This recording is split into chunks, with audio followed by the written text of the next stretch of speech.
Prologue. They say that the last moments of a person's life are the longest.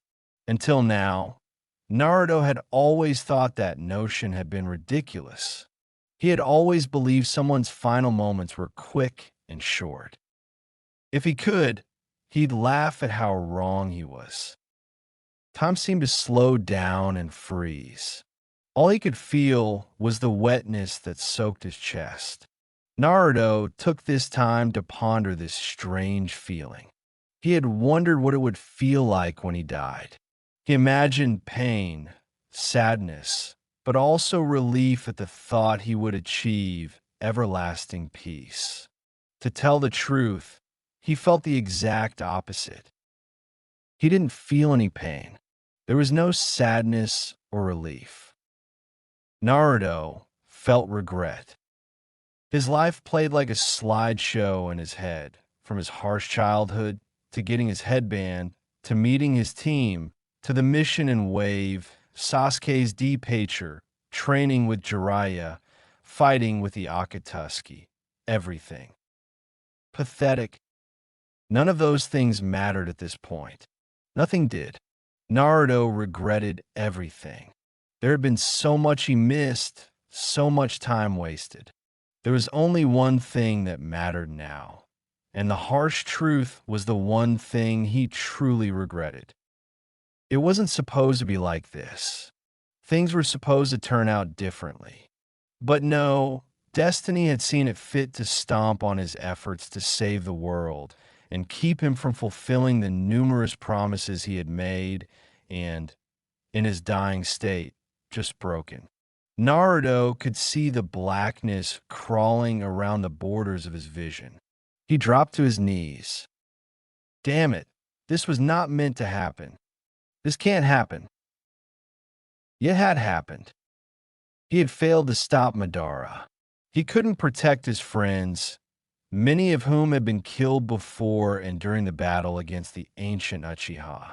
He had failed in keeping Madara from acquiring the Kyuubi. He didn't fulfill his promise to Sakura either. He didn't get through to Sasuke, his former best friend's sword sticking out of his chest and through his back. Behind him, he could hear Madara's cackling voice, though he couldn't see his unmasked face. The new Jinchuriki of the ten-tailed demon beast laughed as he projected his Sharingan onto the moon. Sasuke stood in front of him with a triumphant smirk, looking up as the moon was starting to be consumed by Madara's eye. The Kyuubi's roar sounded miles away. The demon, now nothing more than a puppet for Madara, wreaking havoc on the untied army of the ninja villages. The other demon beasts roared with the fox, slaughtering anyone who was fighting against Madara. Scarlet drops fell, gathered, and pooled beneath him. Naruto's mouth was salty with his own blood. His vision got darker. Some prophecy child he turned out to be. He had let everyone down. He had tried his hardest and failed when he had promised to succeed. Naruto almost smiled as he remembered his friends. He remembered Kakashi's broken body after fighting Madara. He remembered watching the light fade from Sakura's eyes when Sasuke punched a hole through her chest with the Chidori. He remembered witnessing Neji, Shikamaru, Kiba, and Lee's final moments as they held back the Akatsuki who had somehow been brought back from the dead. He remembered Hinata giving her life to protect him from an undead pain a second time. He remembered each of his loved ones fall. Naruto wondered if he'd catch a glimpse of them on his way to hell. There was no way he'd be forgiven for the amount of lives he had failed to protect. His knees failed him as the longest moments of his life bled away. He closed his eyes, waiting for his body to settle itself in the pool of his blood and his soul to take in by the Shinigami. The last thing he heard was Madara's maniacal, triumphant laughter. The last thing he saw was Sasuke pulling his sword out of his chest. Naruto closed his eyes and felt the last of his strength leave his body. He slowly fell until he hit the ground, succumbing to the black abyss.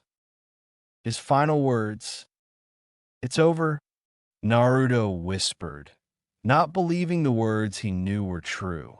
It was all over. But then someone answered, "Not yet, Naruto." Naruto's eyes fluttered open. He weakly raised his head as he felt someone lift him up. He felt another hand on his. It was soft and warm, its caress gentle and loving. Naruto recognized the person holding him tightly to her chest. "Mom," Naruto said softly, his eyes full of surprise and disbelief. Uzumaki Kushina gazed down at her son lovingly as she held him in her arms, a warm, motherly smile gracing her beautiful features. "Don't worry, you're not dead." Kushina smiled, puzzling her son. "Not yet, anyway."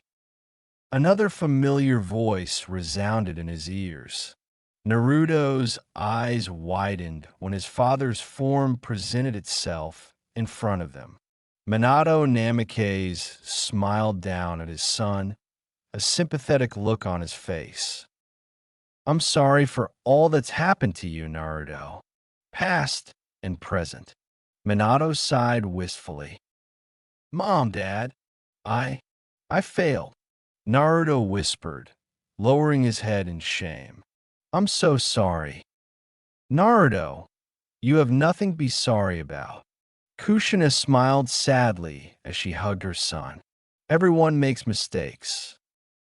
"Mom, this isn't just some mistake," Naruto murmured. "I was killed. I couldn't stop Madara. I wasn't the hero everyone thought I was." "Son, I know things didn't turn out the way you wanted to, but..." Minato stood up. His eyes narrowed, determination flashing in his eyes. Naruto recognized that determination. "That's why I'm going to give you a second chance."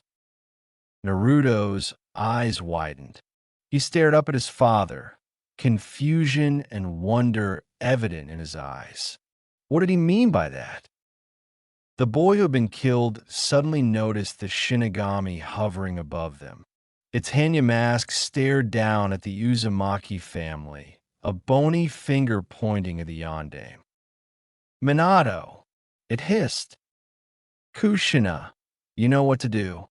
Minato spoke solemnly to his wife. He smirked up at the death god. "This isn't the first time I've tangled with a Shinigami." "Yes." Kushina nodded determinedly. She gently placed Naruto's head on her lap, then her hands on his chest. A green glow started to emanate from them, enveloping Naruto in a soft, green light. "Minato! Minato!" The Shinigami hissed angrily, clearly distressed by what was occurring. Minato drew one of his special kunai from his back pocket. He turned toward his son and wife. "Take care, son." Minato smiled proudly at him, despite knowing he had failed. "I know you'll do things right this time." "Dad!"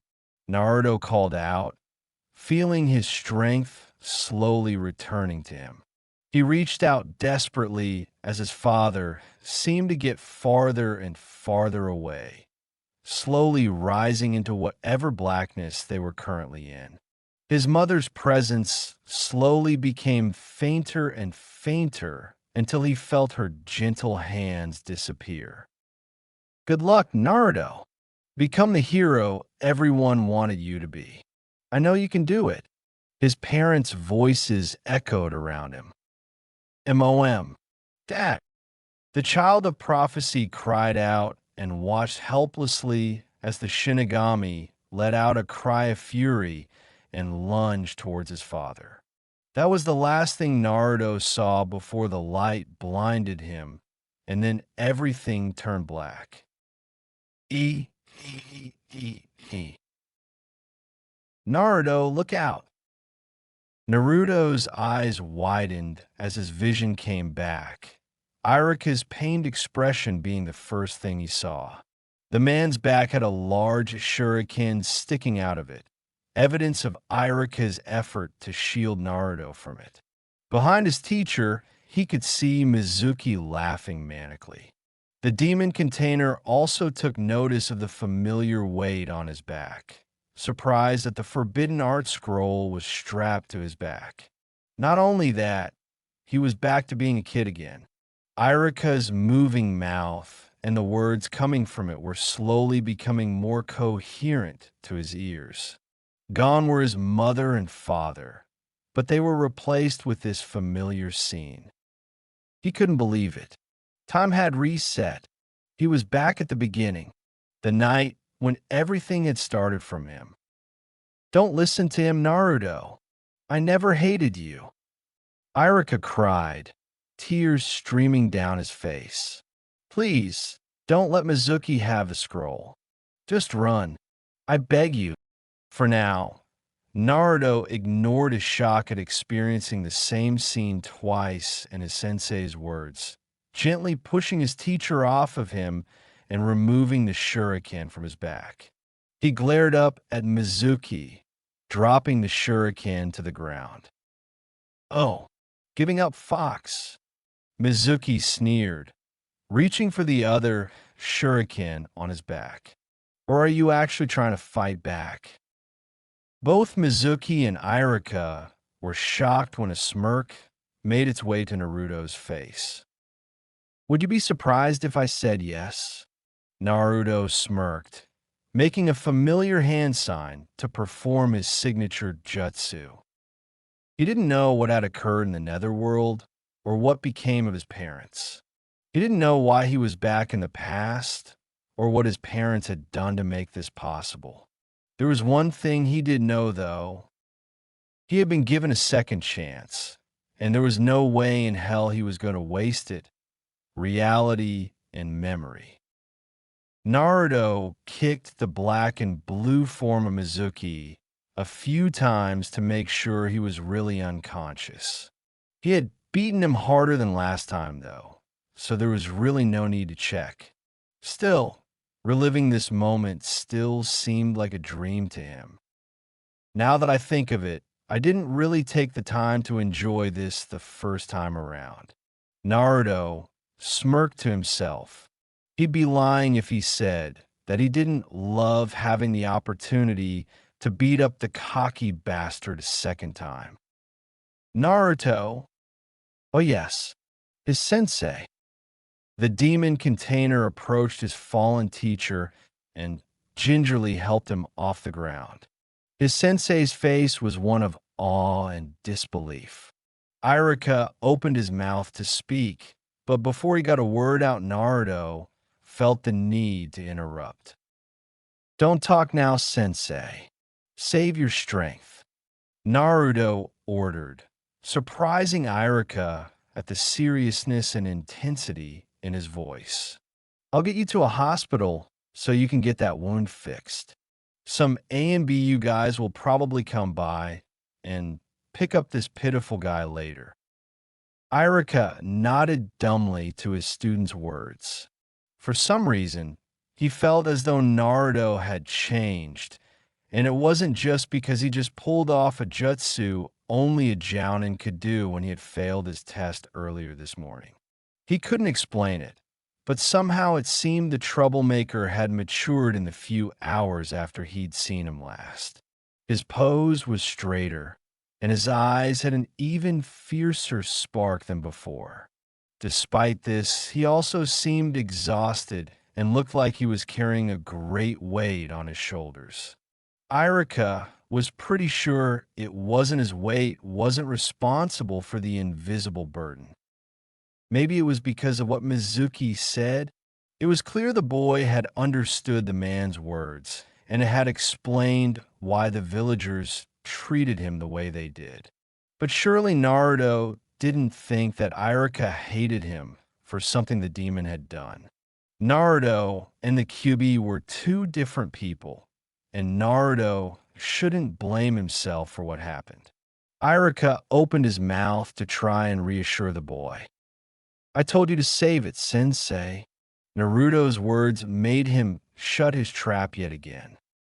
To his surprise, Naruto was smiling faintly and had a strange light of understanding in his eyes he hadn't noticed before. I've known for a long time that I was the host of the QB. Naruto confessed, succeeding in shocking Iruka yet again. I came to terms with that long ago. I know the fox and I are two entirely different persons, and his actions don't define who I am today.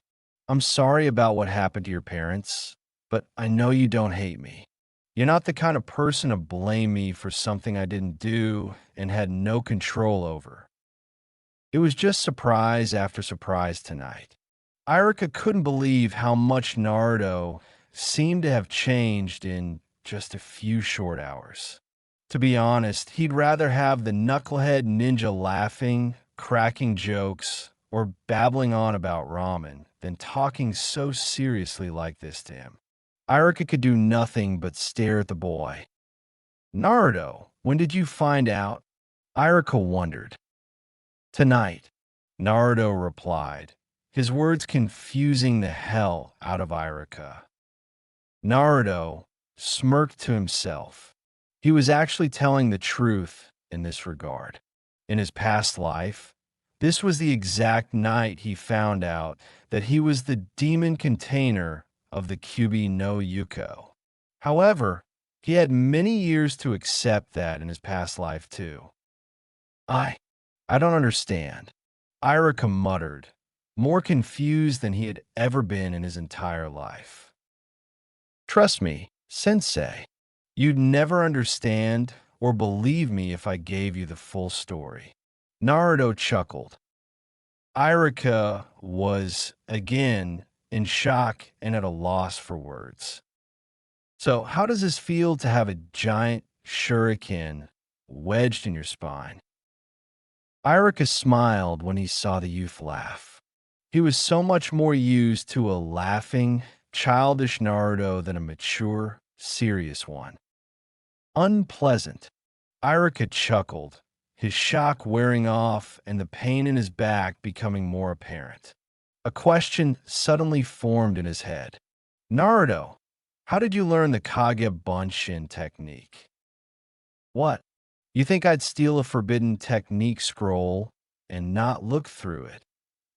Naruto grinned mischievously, remembering the scroll that was strung onto his back.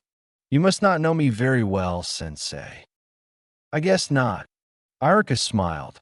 He gently reached behind his head and untied his headband. He held it out to Naruto. The blonde just stared at it.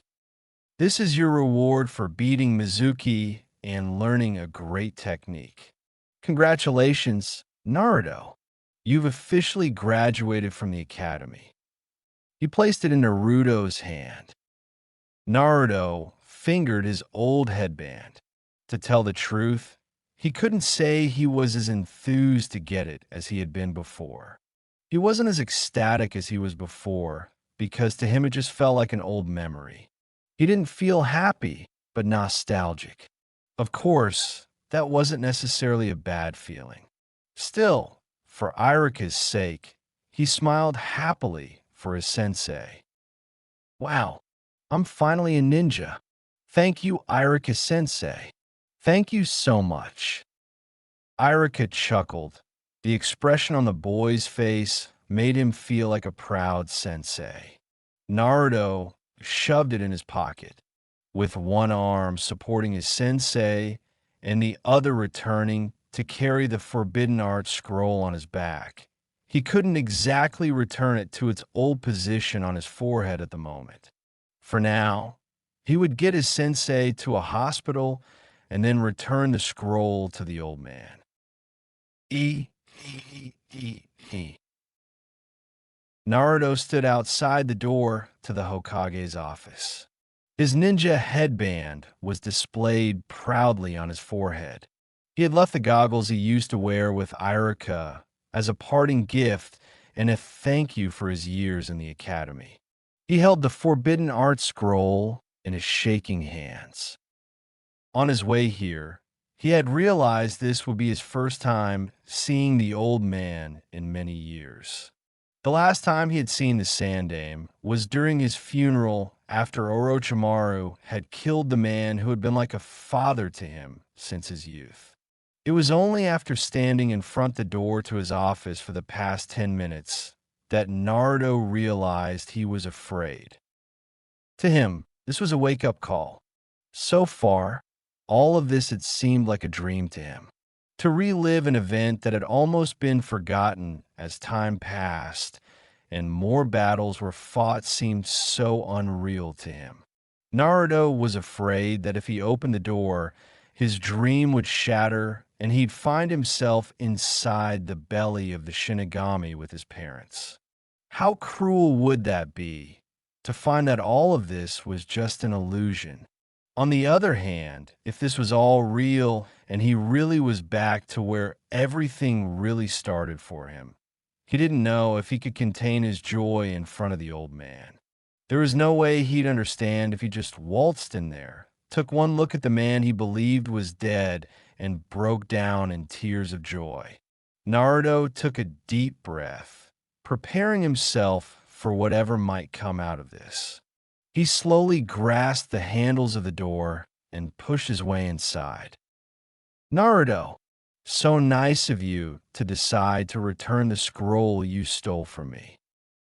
Naruto froze when he saw Hiruzen Saruobi's chuckling old face.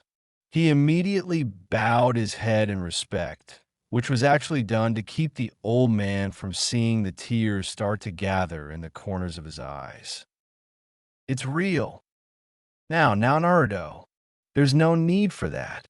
The Sandaime laughed, gesturing for the boy to stand up. Though I'd appreciate it if you'd return my scroll. Igiriga. Naruto's voice cracked as he slowly approached the Hokage of Konoha. He placed a large scroll on his desk. Sorry for stealing it. Well, it all worked out in the end. Sarutobi smiled. And you benefited from it as well, didn't you, Naruto? You've learned a powerful technique and became a ninja. And you did save Iruka and return the scroll in the end. I guess, Naruto mumbled, eyeing the crystal ball on the table. He was already aware how the old man kept an eye on certain people. Still, I'm really sorry.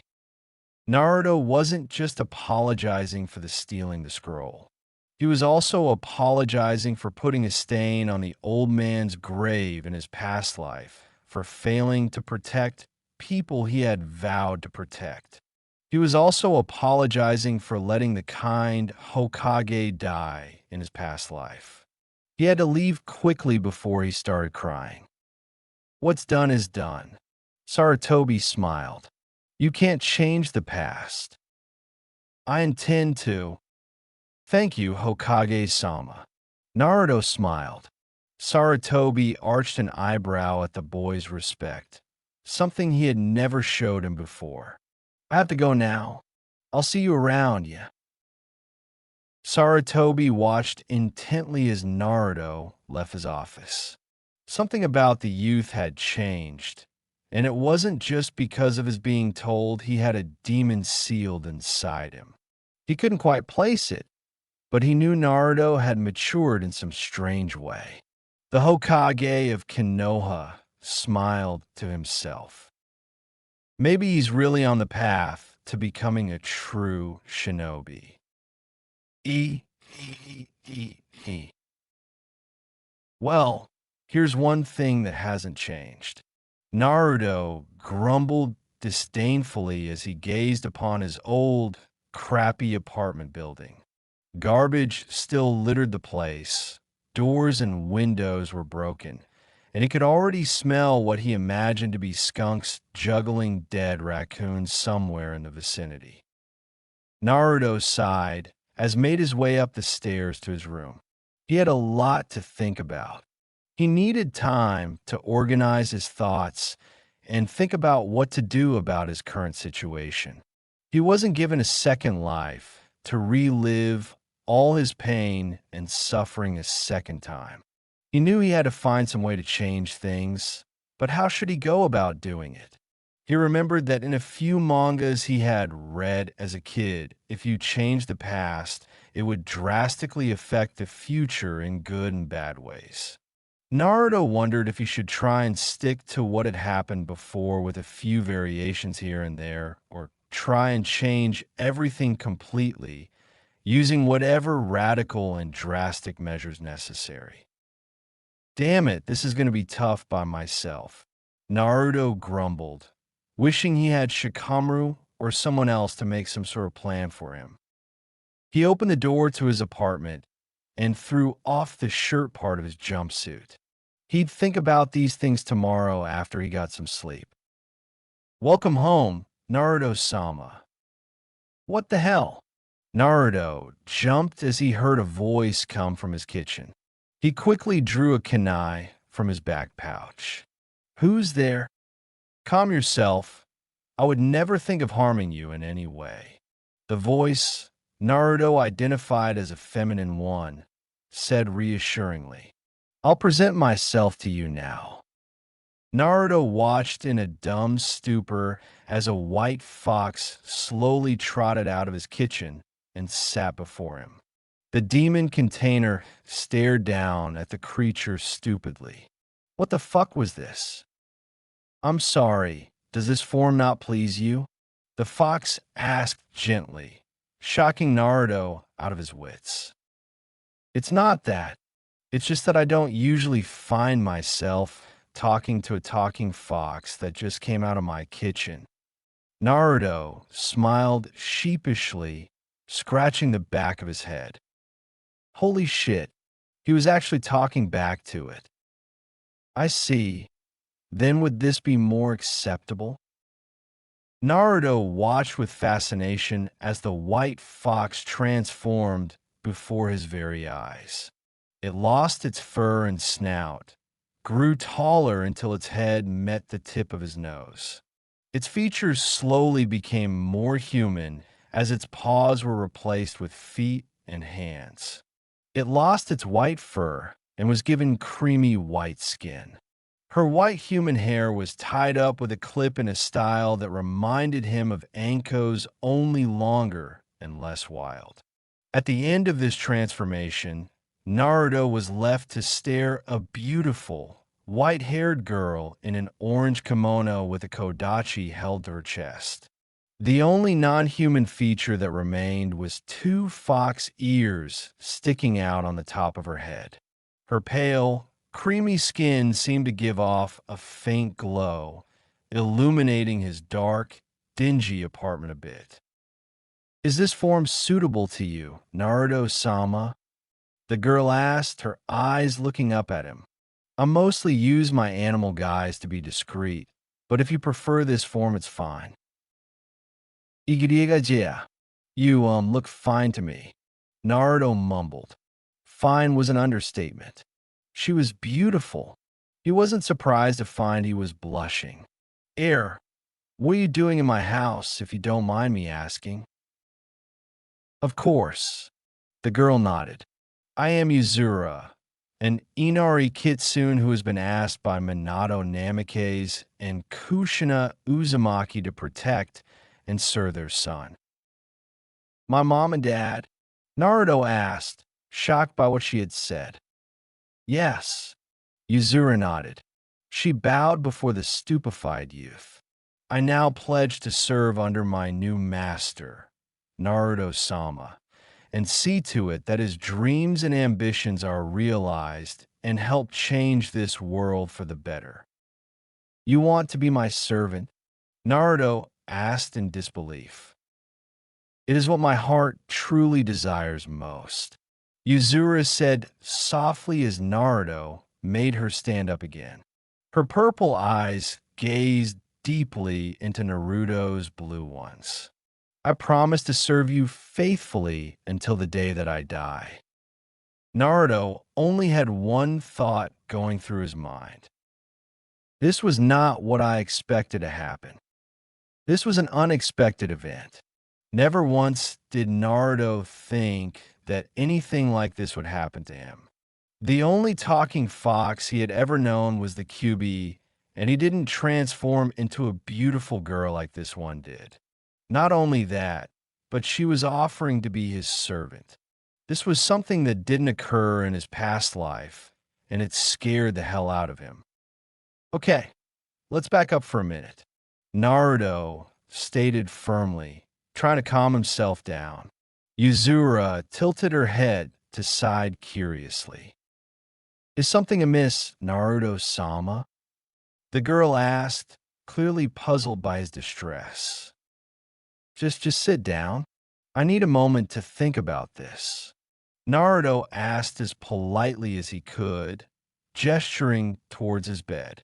Yuzura promptly sat down on it and watched intently as her new master paced the room with a thoughtful expression on his face. What troubles you so? Yuzura asked, her fox ears twitching a bit. Lots of things. Naruto sighed. He turned towards her. He had to start with the essentials. Can I ask you some questions? Of course. I will answer them to the best of my ability. The fox girl replied with an eager smile. Good. First of all, where did you come from? Naruto asked. I, like many others, was just another soul harvested and brought to the netherworld by the Shinigami after my death. Yuzura replied, I was just another lost soul until your parents, Lord Minato and Lady Kushina, gave me a physical body and sent me to the living world so I could serve and protect you. You said my mom and dad sent you here. What did you mean by that? Naruto asked, voicing one of his more pressing questions. I mean what I said. They outsmarted the Shinigami sent to collect your soul and sent me back to the past with you. Yuzura answered calmly. Minato-sama and Kushina-sama are not well liked in the netherworld. They have defied the Shinigami once before when they made it so they would appear before you when you had trouble with the QB. That had happened before in your past life, yes? I could never forget. Naruto smiled at the old memory. He saw his father for the first time when the QB was out of control during his first fight with Pain, and he finally met his mother when he fought with his dark side. Even though he had great battles to fight, he could never fully express how happy he was to see his real parents for the first time. Your father was a master at sealing techniques.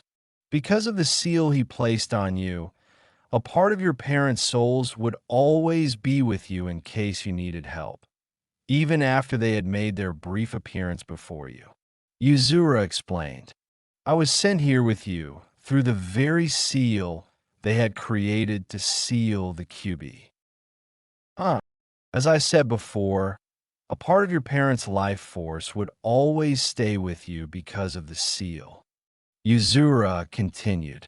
Naruto noticed her expression grew sadder, which made him start to worry.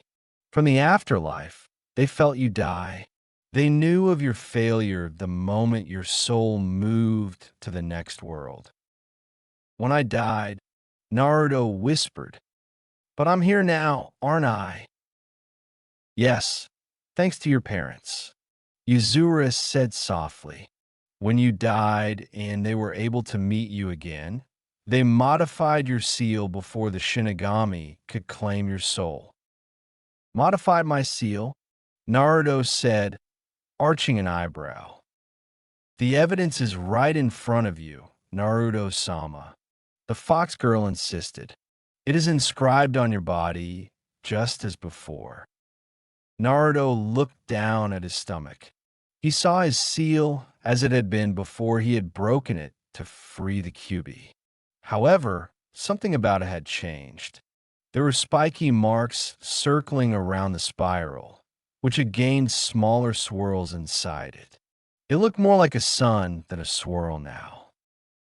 "This is," Naruto asked, slowly looking back up at Yuzura. "Your new seal. It has all the properties of your old one, and does effectively seal the QB inside your body," Yuzura said. "The new markings were added by your father to link your soul to your old body in the past, so you could do things over again. This was done so you could effectively be sent back in time. I have something similar." Yuzura turned her head and pulled down the back of her kimono a bit to present the nape of her neck to Naruto. It looked like another seal mark, similar in appearance to the one he had on his stomach, only he could make out the kanji symbol that stood for time in the center of the small spiral. Yuzura pulled her collar back up and turned back toward her master. "I was marked with a seal so my soul could be attached to yours," Yuzura explained. "Your parents knew that they could no longer be there for you, so they thought I was trustworthy enough to become a servant who could help you change things for the better." "What do you mean they couldn't be there for me anymore?" Naruto asked, an icy pool forming in the pit of his stomach. Yuzura's eyes turned downcast. "Naruto-sama, because they had sealed a part of themselves in your old seal, your parents never really died. They were always connected to you from the afterlife because a part of their souls were sealed inside you. However, in order to make this new seal to send you back in time, they had to give up that connection." Naruto's eyes widened. "You don't mean your parents had to sacrifice the rest of their souls in order for you and me to live?" Yuzura confessed to him, sadness and sympathy filling her eyes. "They had to trade away the rest of their lives in exchange for yours and mine. They couldn't save you without paying a price themselves. Minato-sama and Kushina-sama have now truly passed away." Naruto sank to his knees with tears already starting to fall from his eyes. Why did everything always have some price to pay? His parents had given themselves to the Shinigami so he wouldn't be taken. He had never known his parents early in his life, so he never really had time to mourn them or feel any bitterness towards them for their absence. Even when he saw them disappear before his eyes, when they appeared before him to help with the QB, it never really felt like they had actually left him. He knew now that they had truly died so he could live. They sacrificed themselves so they could save him. Naruto sobbed silently as he slowly came to terms with the fact his failure had been responsible for the deaths of two more of his loved ones. And worse, they were his own mother and father. "Naruto-sama." The blonde closed his eyes as he felt warm arms circle around him. Naruto responded by wrapping his arms tightly around Yuzura's waist. The fox girl slowly brought him closer until his head rested just above her chest. Naruto wept silently as he thought of his parents' sacrifice. Naruto leaned into Yuzura's embrace, thankful that he had someone to share his sadness with. The girl soothingly ran her fingers through the boy's wild locks in an attempt to comfort him. She could understand the sadness her sobbing master was feeling. She was indebted to them, not only for giving her a second life, but for so much more. "I know what kind of people your parents were," Yuzura whispered softly into his ear. "They were kind people. They gave you and me a second chance at life.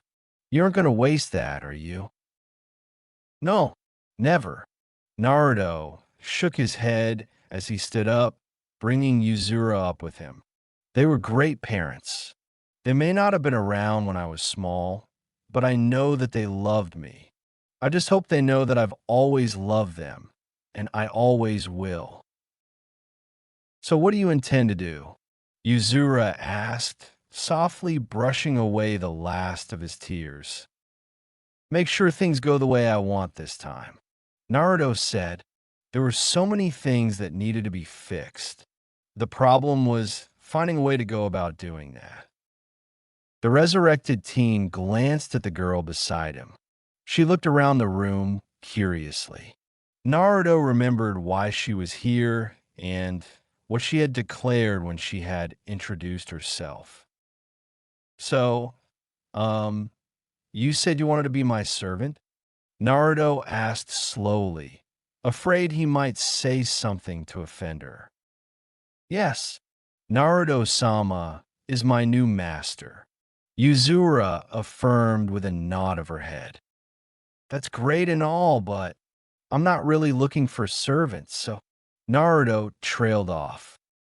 That is unacceptable.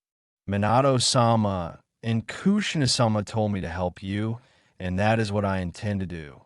Yuzura stated firmly. Right, and I appreciate that. Naruto sighed, a little aggravated by her attitude towards this. But can't you help me as is? You don't need to be my servant or anything.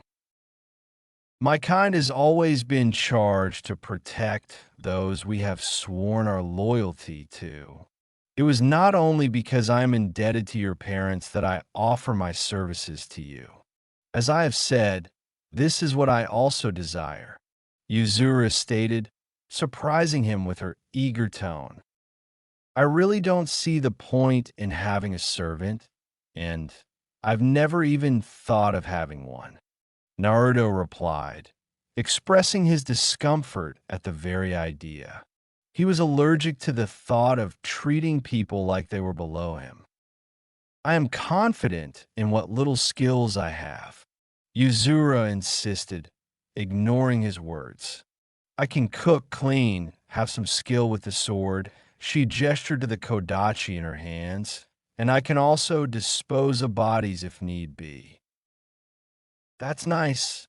Naruto flashed an uneasy smile, a little nervous because of that last talent. He frowned and shook his head. But I don't need a servant, and I would never want one. I can't let you be my servant. It wouldn't be right. Naruto turned his back to her, hoping to get his message across. He hated the idea of having someone think they were inferior to him.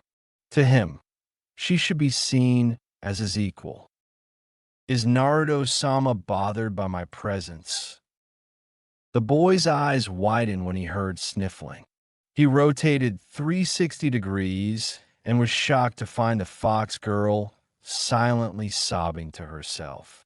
Naruto, not knowing how to deal with crying girls, immediately panicked. Ashi, why are you crying? Did I do something wrong? Naruto asked frantically. I must apologize. I have been selfish. Yuzura sniffed, wiping some tears from her eyes. I have failed to take Naruto-sama's feelings into account. I should have known my presence would only be a burden to him. I what? Naruto sputtered. She was apologizing? I will remove myself from your presence at once. Yuzura muttered sadly, bowing her head towards him. I do not know where I will go, but if you have no need for my services, then I will leave immediately. I only wish to repay the debt I owe your parents and protect their only son and help him accomplish his dreams.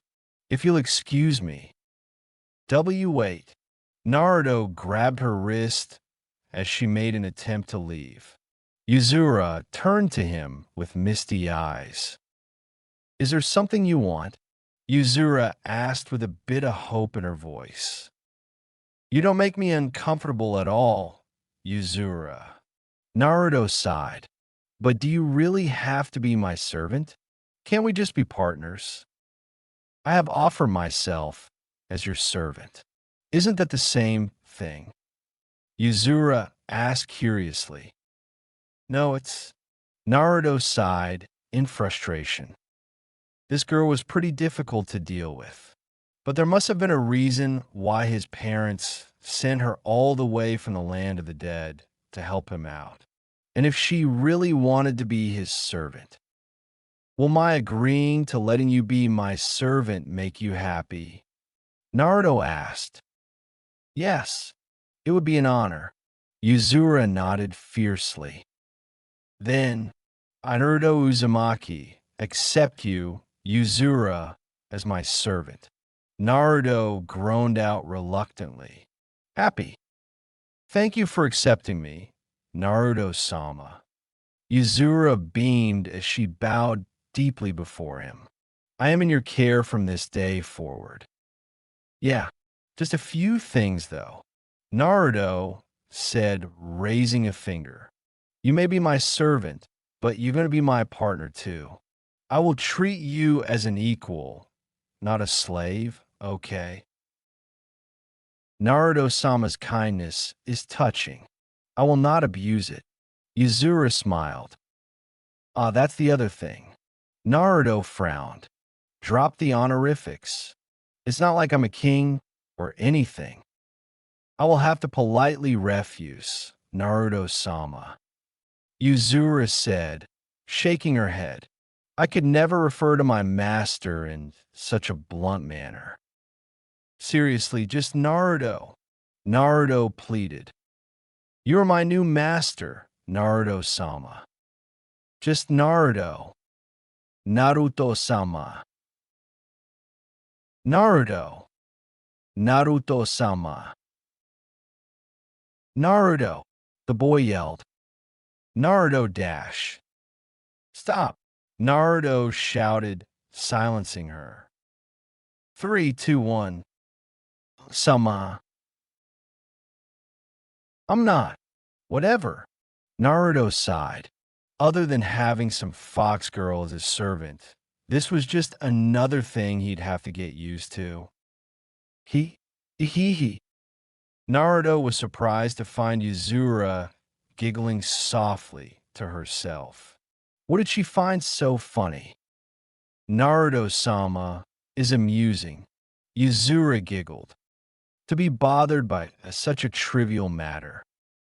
You're the one that was crying over it. Naruto mumbled to himself. He pulled out a futon. I'll sleep here. You can take the bed. I cannot do that. I am the servant. You are the master.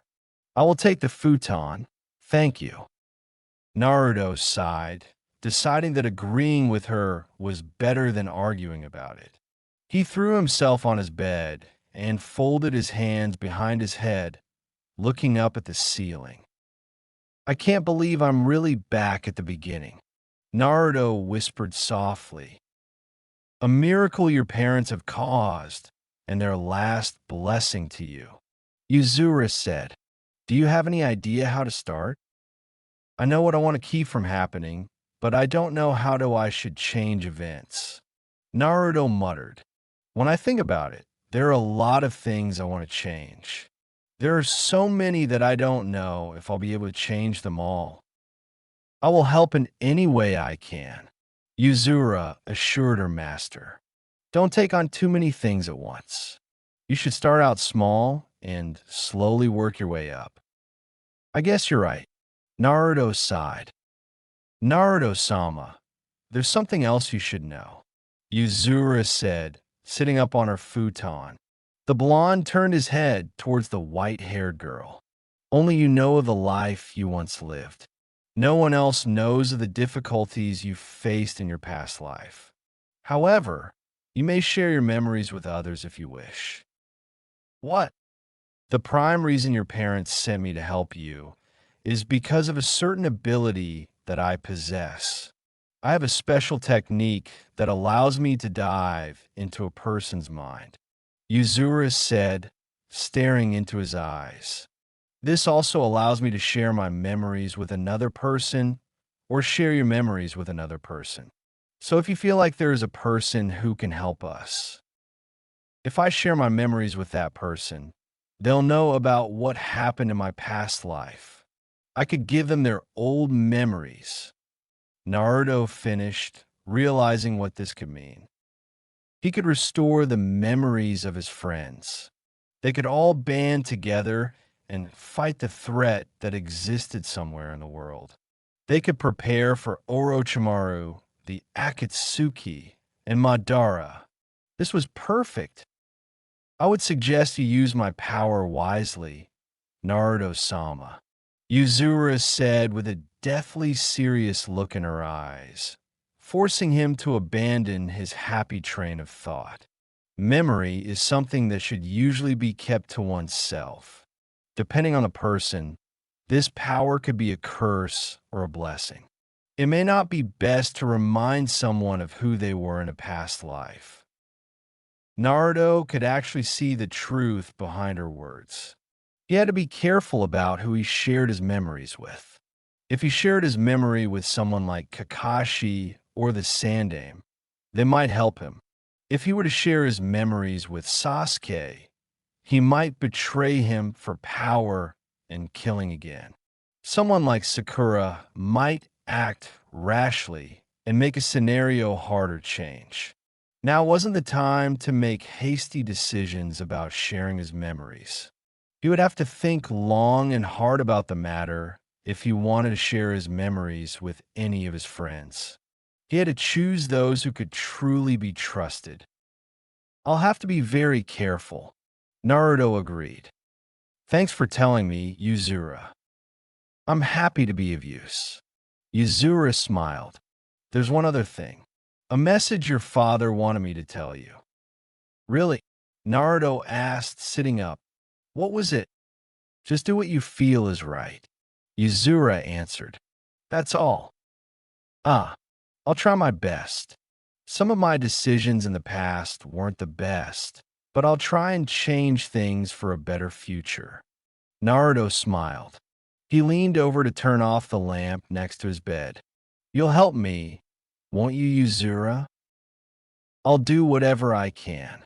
Yuzura assured him with a soft smile on her face.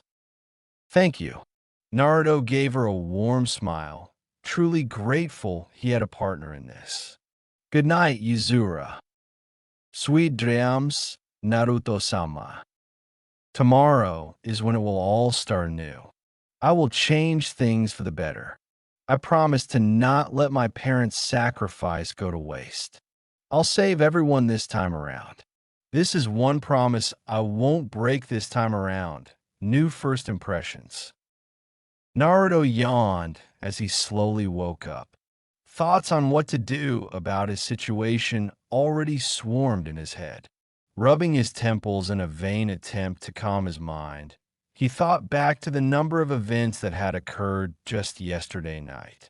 He had cheated death, found out he was a kid again, kicked the shit out of Mizuki a second time, and gotten himself a servant who could turn from a fox and into a beautiful girl at will. Sure, that kind of stuff happens all the time. Naruto chuckled to himself, marveling at how incredible his situation truly was. As he slowly became aware of his surroundings, he found that something about his apartment seemed different. Something about it seemed less depressing. After another quick surveillance of the room, Naruto realized what was so different. My room is clean. His room, no, his apartment in general had always been a terrible thing to look at, let alone live in. It was such a horrid place that Naruto often thought that the reason he never seemed to have problems with bugs or rats was because the place was unsuitable even to them. But now everything was clean. The windows were sparkling. His clothes weren't scattered across the floor. The trash was gone. Some holes had been patched up. And hell, even the door was back on its hinges. To add to all that, a most intoxicating aroma was coming from the kitchen. Naruto slowly got out of bed, walking towards the kitchen and closer to the smell. When he entered the kitchen, he was surprised yet again. Good morning, Naruto-sama. Yuzura turned and bowed to him. He wasn't surprised to see Yuzura, but was more astounded by the feeling of someone greeting him when he got up. He had always been used to quietness in the morning, but now there was someone to greet him. It was strange but nice. Morning, Yuzura. Naruto yawned. Breakfast will be ready in a few minutes. Yuzura smiled at him before turning back to her cooking. Please wait until then. Yeah, thanks. Naruto grinned. A pretty girl cooking breakfast for him, another surprise and definitely one he could get used to. So, what are your plans for today? Yuzura asked, trying to strike up conversation. Do you need anything that requires my assistance? Today? I don't think so, Naruto said, taking a seat at the table. If I remember right, today I get assigned to my genin cell. He took another quick look around his apartment. Besides, you've done more than enough already. I've never seen this place so clean ever. It is common for servants to clean up after their masters, Yuzura replied. This place was in terrible condition. I have made it suitable so that Naruto-sama would be more comfortable living here. Still, thank you. Naruto smiled. I feel a little bad about it, though. Did you get any sleep? You must have done it at night, so. It took no time at all. Yuzura smiled reassuringly, placing his breakfast before him. I was also careful not to wake you. Foxes are very quiet and stealthy. Even so, Naruto trailed off as the smell was too overwhelming when it was directly under his nose. He looked down to see a big, steaming bowl of ramen. If the smell wasn't a deceiver, he couldn't wait to taste it. My skills in the kitchen are mediocre, but I hope you're satisfied with it, Yuzura said, shifting her feet nervously. Since it was the only thing in your pantry, I assume Naruto-sama had a certain fondness for ramen, so. The boy slowly dipped his chopsticks in the bowl and grabbed a few noodles. He slowly took a bite out of his meal. Is it any good? Yuzura asked anxiously. Delicious, Naruto stated happily, quickly digging into his meal vigorously. This stuff could rival Ichiraku's ramen. I'm glad. Yuzura sighed in relief, smiling brightly at his compliment. I'll begin putting the dishes away. Aren't you going to eat with me? Naruto asked. His eating came to a halt. Eat with you? Yuzura asked. I only made enough for Naruto-sama. There's enough for 2 people, Naruto said, quickly dashing over to the cupboards and grabbing another bowl and chopsticks. He poured half of his meal into it. I don't need anything. Why do you want me to eat with you? Yuzura asked curiously. Well, it feels awkward if I'm eating by myself when another person is in the house. Naruto smiled sheepishly.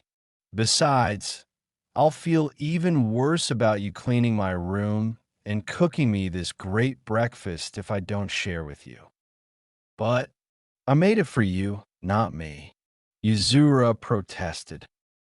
Yuzura, it bugs me when someone does so much for me and I don't show any gratitude for it, Naruto said. And you should know, I love ramen. I never share it. I'm sharing MY ramen with you. This is an offer you can't refuse. Yuzura just stared at him. She brought a hand to her mouth as she started to giggle. Boy, what's so funny? Naruto-sama is an amusing master. Yuzura giggled.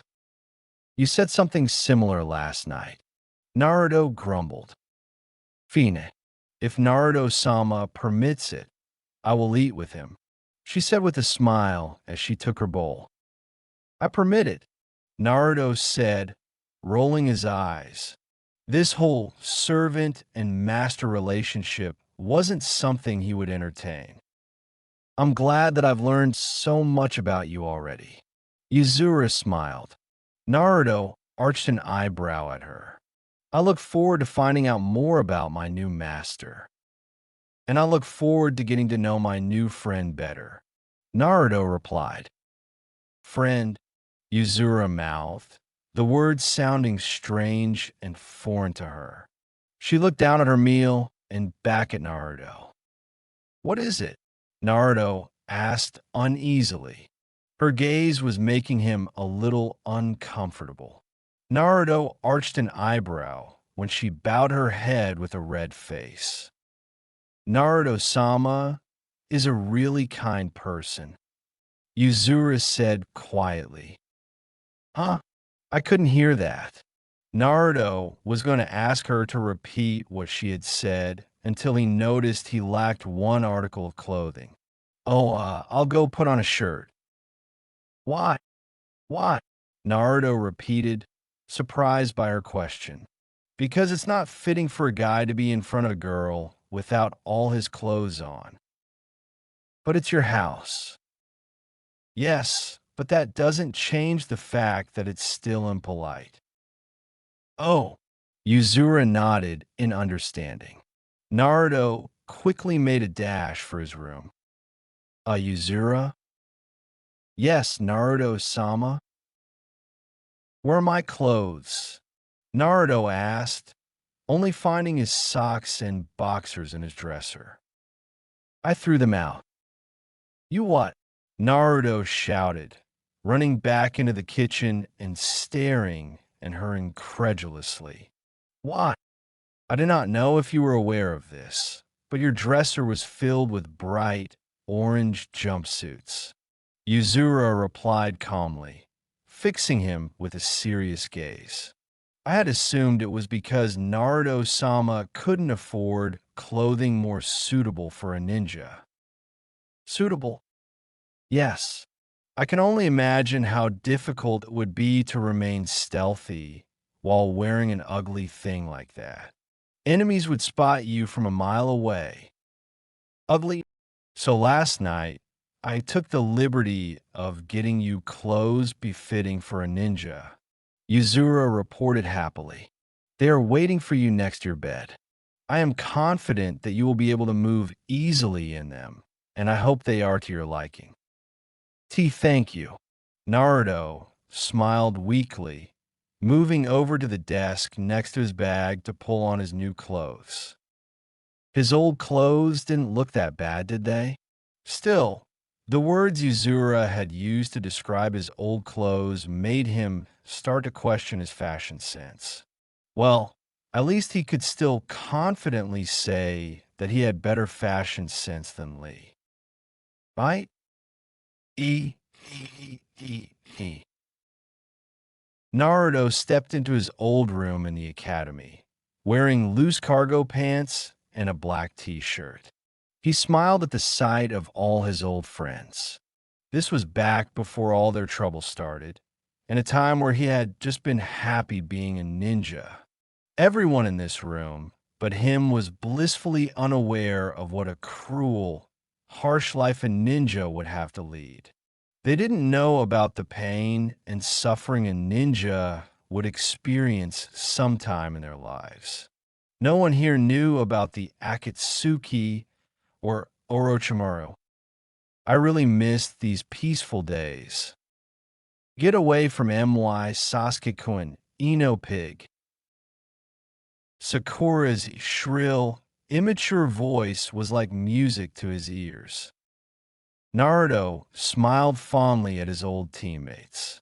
They all looked like they did before, young and alive. Sakura was arguing with Ino over who would sit next to Sasuke. She was back to being the long-haired Sasuke fangirl that paid Naruto little to no attention. The same went for Ino as well. Beside the bickering duo sat his best friend. It was the old Sasuke who was his best friend, not the crazy, bloodthirsty demon who had killed him in another life. He took the time to look at all of his once deceased friends. Kiba was tossing a ball across the room, laughing as Akamaru ran around the room to catch the rolling ball. Chuji was eating a bag of chips next to a sleeping Shikamaru, while Shino read a book about Bug's seat behind them. Hinata was looking around nervously, probably wondering who her new teammates would be. Naruto cracked his knuckles and confidently stepped into the classroom. It was time to make an impression, and maybe have a little fun while he was at it. But first, morning, Hinata. The Hyuga girl jumped when she heard her name. She gasped and blushed when she saw who had addressed her. Hinata was surprised that Naruto had greeted her, and she was even more surprised when he made his way over to her. And Naruto-kun. Hinata stuttered. Why you're here? I thought that you didn't. Pass. Naruto finished for her, flashing a warm smile. Yeah, I didn't. But I recently learned a really cool technique that allowed me to graduate. Pretty sweet, right? Oh, that's good. I am happy why you passed. Hinata managed to get out.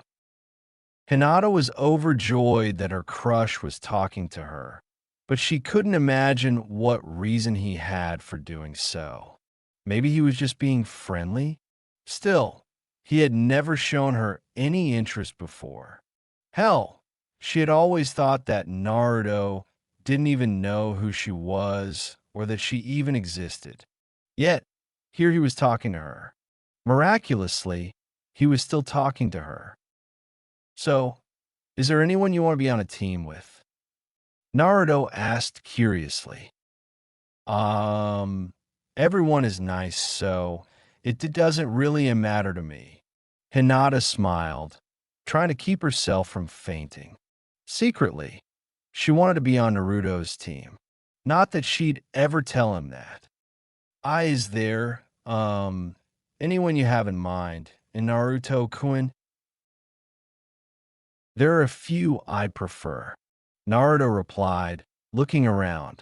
Though I'd die if I were stuck with Shino or Kiba. One has less of a personality than a log, and the other one would probably give me fleas. Mal, that's not nice, Naruto-kun. Hinata scolded, even though she was giggling. But if I had to choose, I'd like to be on the same team as you. Naruto said casually. W what? Hinata gasped, not sure if she had heard him right. W with me? I should probably grab a seat before Iruka shows up. Naruto said mostly to himself, noticing Hinata's frazzled state, but acting oblivious to it. It was nice talking to you, Hinata. See you later. The girl, at a loss for words, just waved dumbly as he walked away. Naruto left with a satisfied smirk on his face. She was just so damn cute when she was blushing. A few choice memories from his past life flooded in his mind. Happy memories that he treasured, and all of them included a beautiful raven-haired Hyuga girl who had always been there for him.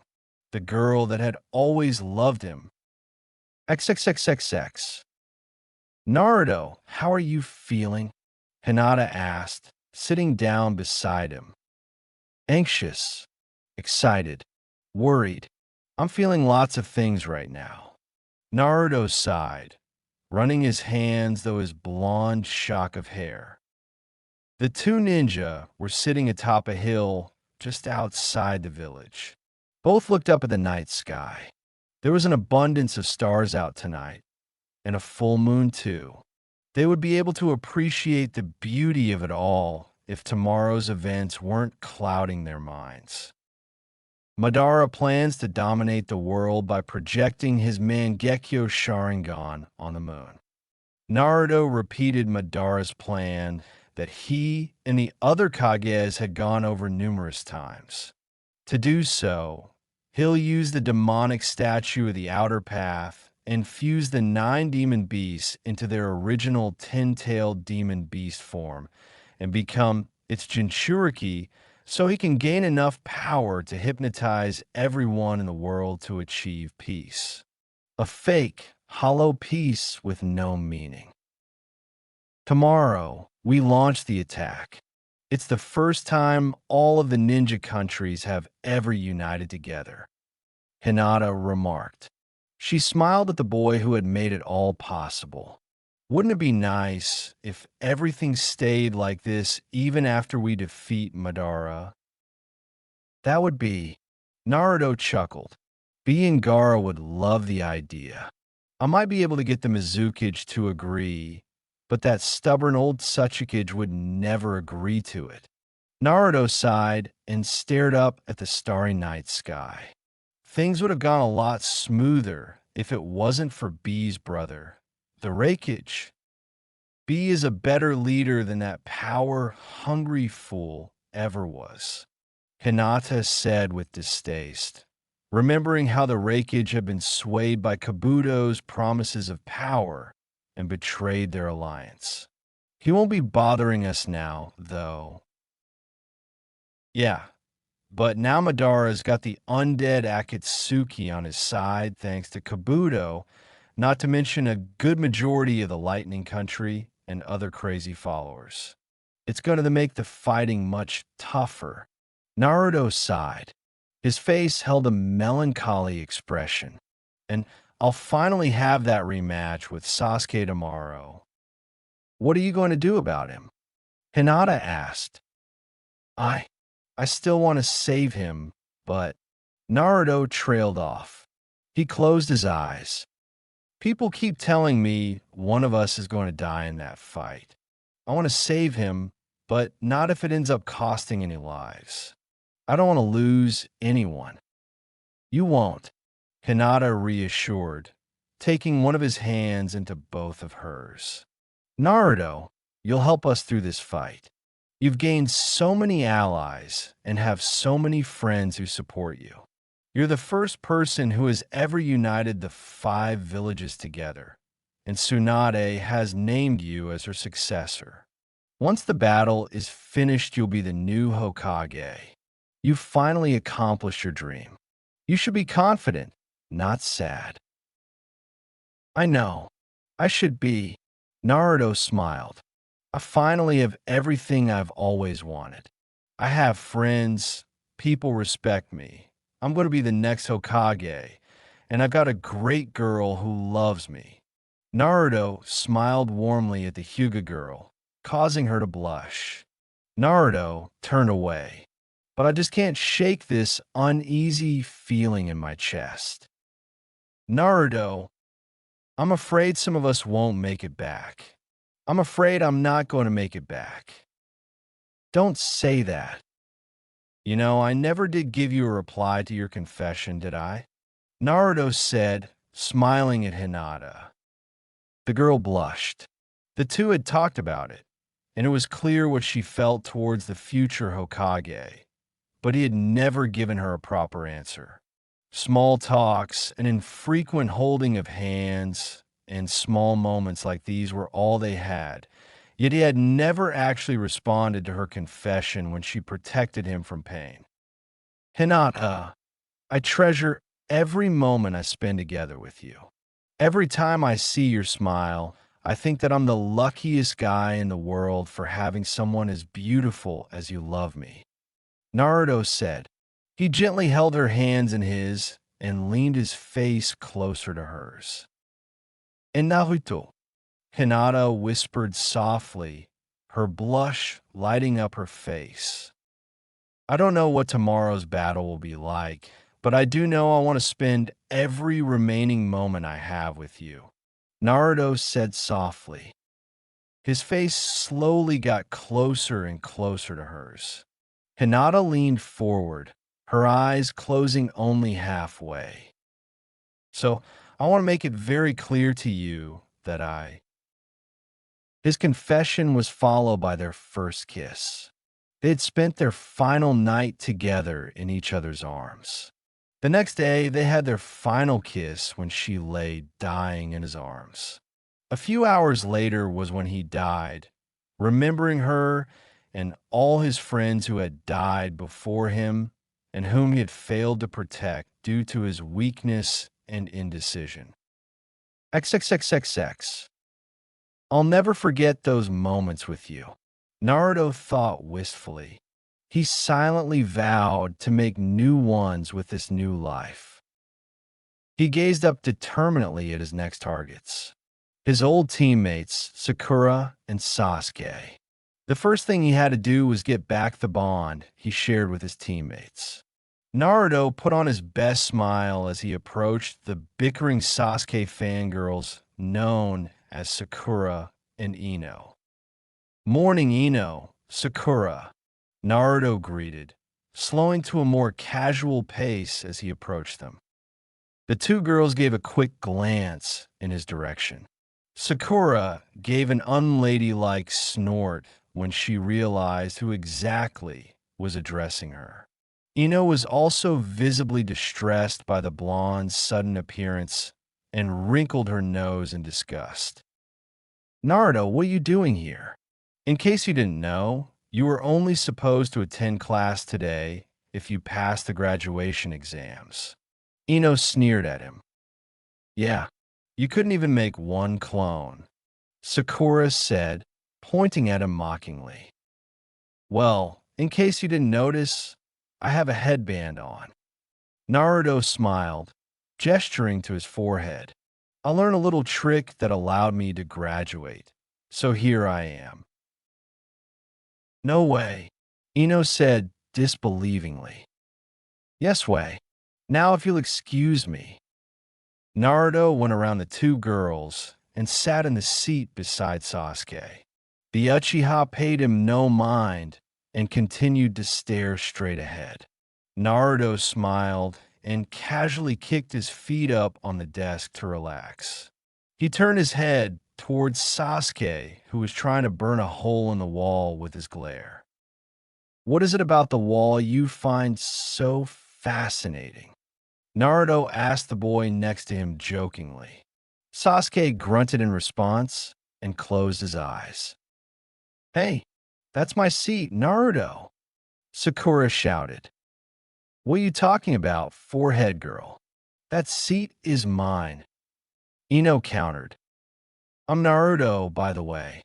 Naruto smiled, ignoring the girl's prattle for now.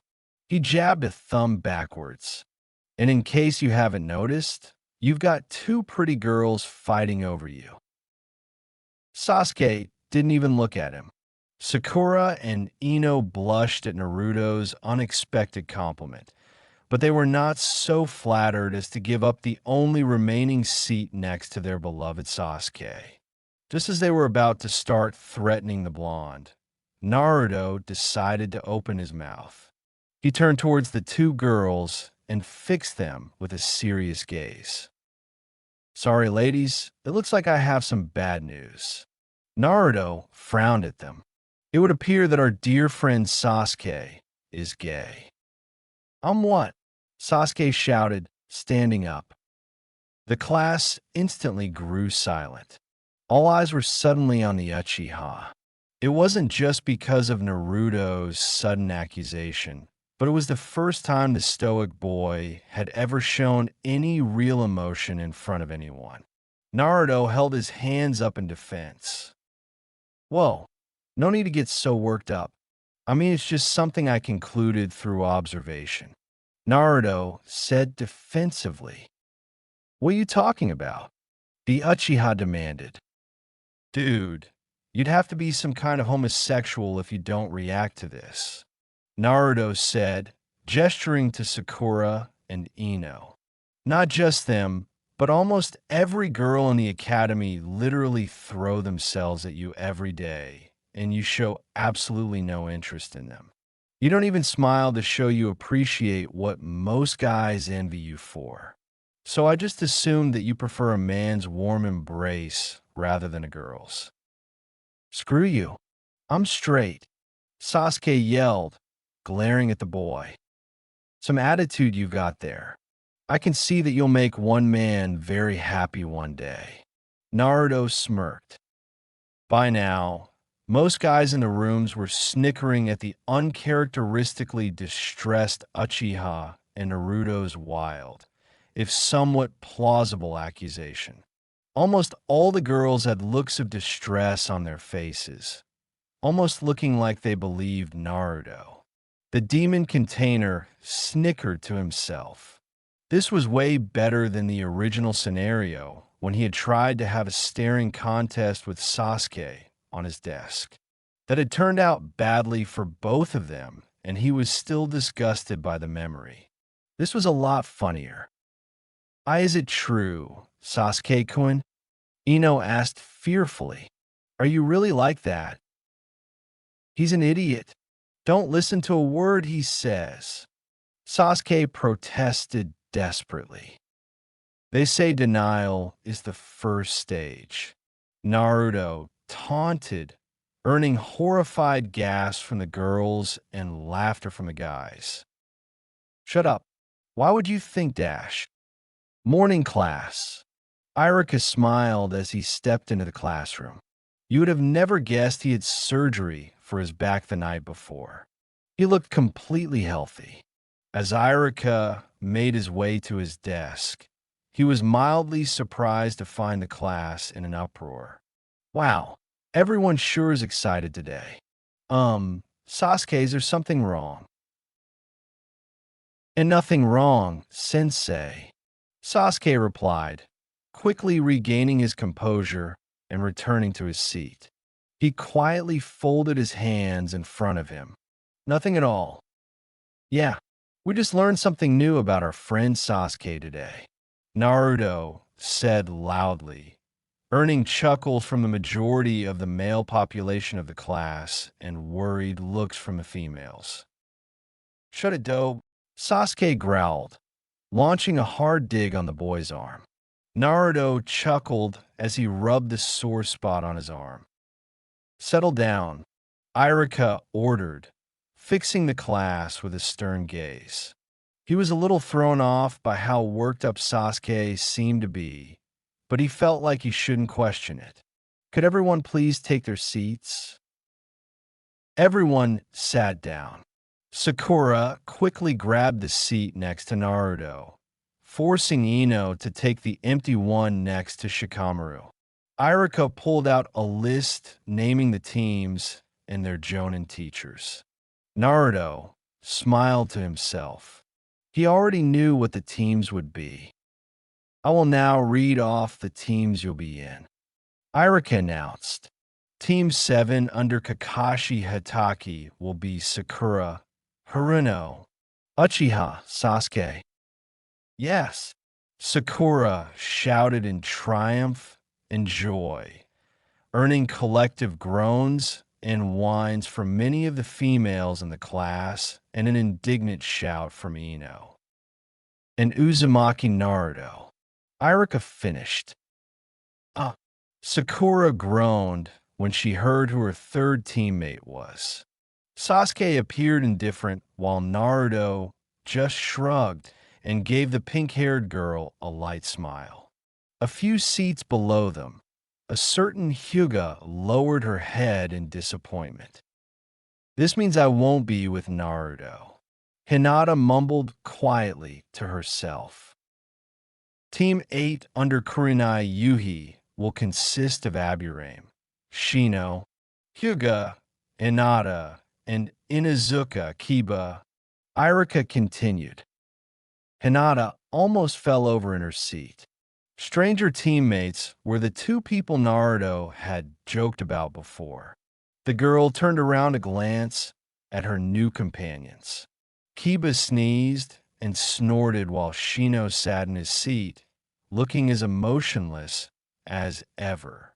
Hinata sighed to herself. She hoped that she'd get along with him at least.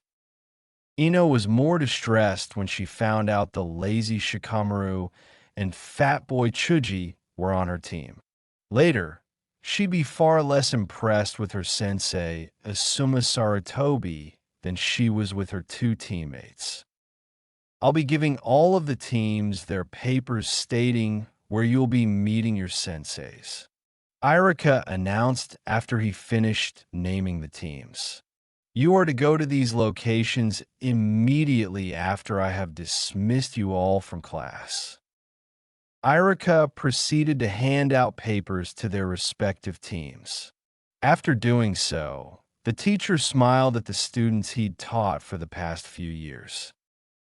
I am pleased that so many have graduated this year. I am proud of each and every one of you. I know each of you will grow up to be excellent shinobi. Irika smiled. His gaze rested on each graduate in the class, though he stared at Naruto for a few extra moments before moving on to the next face. The path of a shinobi is long and difficult, but I know each of you have what it takes to become great ninja. Good luck to you all. Class dismissed. E. Class had been dismissed, but Team 7 was forced to stick around inside the academy due to their sensei. The paper said to meet inside the academy at 3 o'clock, but their teacher was terribly late. Everyone else had left to meet with their teachers or was picked up, but it was already close to 5 and Team 7 sensei had yet to show up. While this came as no surprise to Naruto, Sakura and Sasuke were frustrated by their sensei's lateness. Arg, what's taking him so long? Sakura demanded, looking it up at the clock over Irika's desk. The letter said 3. We've been waiting for 2 hours. He'll be here eventually, Naruto said casually, slowly getting up from his chair. Why are you so nonchalant about this? Sakura asked the blonde as he made his way towards the chalkboard and picked up an eraser. She expected the usually hyperactive boy to be the one throwing a tantrum, not her. I don't mind having a little quiet time with my teammates. Naruto smiled at Sakura.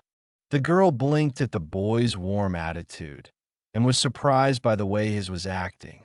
Hand me that chair, will you? Sure, Sakura said, picking up a chair near the front row and handing it to the boy. What do you need it for? Just a little prank, Naruto replied, stepping up on the chair and placing the eraser on the top of the door. He had remembered doing this before and thought it'd be fun to do it again. No self-respecting jonin would fall for that. Sasuke put in, scoffing at the childish prank. Maybe, Naruto shrugged, already predicting what would happen. But if it does work, I'll just blame it on you. What? A few minutes later, Kakashi Hitaki stepped through the door, the eraser falling on his head as he opened it. The copy Nin blinked when a small dust cloud settled over his head. He adjusted his lopsided headband stupidly. Sakura let a few giggles while Sasuke tried to contain his laughter and keep up his cool, emotionless front. Naruto just shrugged and smiled to himself. It's not as funny the second time, he muttered to himself.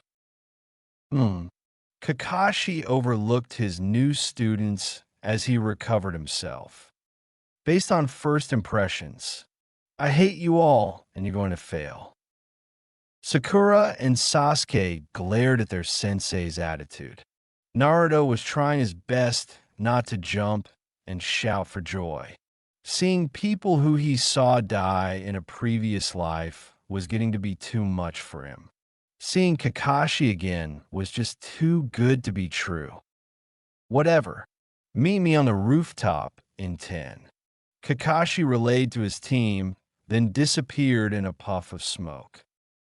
Sakura and Sasuke groaned. Based on his attitude and the prank, he would probably turn out to be a terrible sensei who hated their guts. The two turned towards Naruto, who was chuckling to himself. The blonde smiled at them. I like him. What do you guys think? His two teammates glared at him. E, e, e, e. A/N. I really like how everything is turning out so far. Hopefully things will stay this way. I hope I was able to write another successful chapter. You can all probably tell that Naruto is a little more sly and mischievous than he was before. Granted, he still lets his playful and cheerful attitude show, but he can't pass up the opportunity to mess with his friends' heads when he knows about things that will or will not happen. He'll be doing that a lot in future chapters for fun and to gain allies. Who do you think he'll share his memories with? Also, what did you guys think of the Narahina moment in this chapter? Yes, they were together, if only for a little while, in Naruto's past life. So expect Naruto to flirt with Hinata again in the near future. I really want to include a good amount of Narahina in his FIC, seeing as how I unintentionally forgot to put a lot of Narahina moments in my other story. I haven't decided if I want a harem for Naruto yet, but the main couple in this story is Narahina. Next chapter will focus on Naruto trying to rebuild his relationship with his team and a few other things. You should all know that the next chapter is written up. I just can't seem to stop working on this story. Not only are ideas flowing into my brain, but I can't just stop when so many of you seem to like this story. I swear, this story just seems to write itself. Once again, the more you all review, the earlier I decide to post. I really want your opinions on this story. If I get even more reviews than last chapter, I promise the next chapter will be posted next weekend. This story's only just starting out, but I've already got great ideas, and I think this is a story with potential. Thank you all for reading, and I hope you'll stick around for more. I am recreating bonds and testing limits. Okay, we never got a chance to really introduce ourselves back there, did we? Kakashi asked as he looked at his new students. Naruto, Sasuke, and Sakura. Kakashi was their sensei. Together, they made Team 7. He overlooked each of them. The Uchiha boy was looking straight at him with his hands folded in front of him with an unreadable expression on his face. Sakura was sitting next to him, nervously shifting around, but did look a little eager. Kakashi's gaze switched to Naruto. He had been most surprised by this particular student. He had looked over his files with the Hokage a few days before, and was shocked to find that most of what he read and heard about contradicted what he had seen. Naruto was said to be a troublemaker with no special skills. He was also quite the talker and very stubborn, and he was told to expect lots of questions from the exuberant youth. Yet, the boy was just sitting calmly next to Sakura, smiling at his new sensei and not saying a word. Other than the eraser prank, he hadn't done anything to annoy him yet. So, who wants to start introductions? Kakashi asked curiously. When none of his students spoke up, he decided to be the first one to break the ice. Okay, I'll go first. My name is Kakashi Hitaki. I have my likes and dislikes. My goals in life are none of your business. I got lots of hobbies, but mostly I like to read. That was pretty vague, sensei, Sakura said with an annoyed expression. Oh, well, why don't you show me how it's done then? Kakashi replied. Okay, Sakura said, looking a bit uneasy. My name is Sakura Haruno. I'm 13 years old. My hobbies include shopping, gardening, and hanging out with friends. Iliki Sasuke-kun. The girl shot him a longing glance, with the boy promptly ignored. I don't like Ino Pig or Naruto. Sakura glared at the other boy beside her. To her surprise, The blonde just smiled and shot her a foxy grin. Sakura expected him to groan and sulk like he usually did, but that was not the case. She cursed herself when she felt her face grow hot.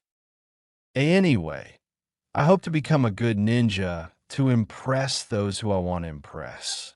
Sakura stared at Sasuke as she said this, but her flustered expression was due to Naruto's unusual reaction to her insult.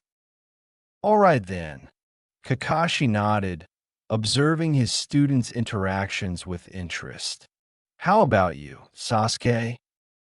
Fine, Sasuke said. He closed his eyes. My name is Sasuke Uchiha. I don't have a lot of hobbies. I don't really have anything that I like. In fact, I hate a lot of things. Kakashi sighed, just as brooding and antisocial as he'd heard. He had his work cut out for him. And there is one person who I have vowed to dash. Kami, and I thought Shino was boring. Naruto groaned loudly, cutting off the Uchiha speech. Seriously, Sasuke, grow a personality. What did you say? The Uchiha demanded, glaring at the boy. This isn't how people introduce themselves, Naruto said, fixing him with a stern gaze. He smiled. You should show more of your flamboyant side. Don't hide it. Fuck off, Sasuke growled. His eyes widened as he caught himself. Sakura and Kakashi were both staring at him. He shoved his hands in his pockets and closed his eyes again, trying to regain his cool demeanor. Anyway, there's one person who, To his irritation, both Naruto and his new sensei were chuckling. Sasuke's eye twitched. It was no use. His dramatic speech had been ruined. Fine, Sasuke shouted, making Sakura jump. My name is Sasuke Uchiha. My hobbies are training and reading. I like learning new techniques and jutsu to make me stronger. I hate fangirls who won't leave me alone. And my goal is to kill my brother. Happy. Much better. Naruto chuckled, clapping at his new introduction. We now know more about you than anyone else in the village now. I'm happy to see that you're such a sociable person, Sasuke. Kakashi chuckled, earning a grunt and a glare from the boy. Naruto, why don't you tell us about yourself? Sure thing. Naruto smiled. I am Naruto Uzumaki. My hobbies include training, pulling pranks, and meeting new people. I like ramen, and I'm told I get along great with most people. Sasuke snorted. Kakashi chuckled. I don't like arrogance, people who think they're above others, or people who would hurt those close to me. My goal in life is to become the Hokage, so people will respect me. Kakashi nodded. All their introductions, barring Sasuke's new one, were predictable and matched what he had heard from the Hokage. The copy-nin opened his mouth to speak, but was surprised when he was interrupted. But that's not the only reason I want to become Hokage. Naruto continued. His teammates and sensei's eyes turned towards him. Kakashi was surprised by the strong look the boy had all of a sudden. Respect will come on its own if I become a strong, dependable ninja. Becoming the Hokage is a whole different matter. You have to be ready to put your life on the line to be Hokage. You have to learn to accept the fact you won't be able to protect everyone. Even knowing this, you must always put another's life before your own. Be prepared to sacrifice yourself to make sure everyone stays safe and make sure that anyone who is sacrificed will have not died in vain. I want to become a Hokage with the power to protect everyone close to him.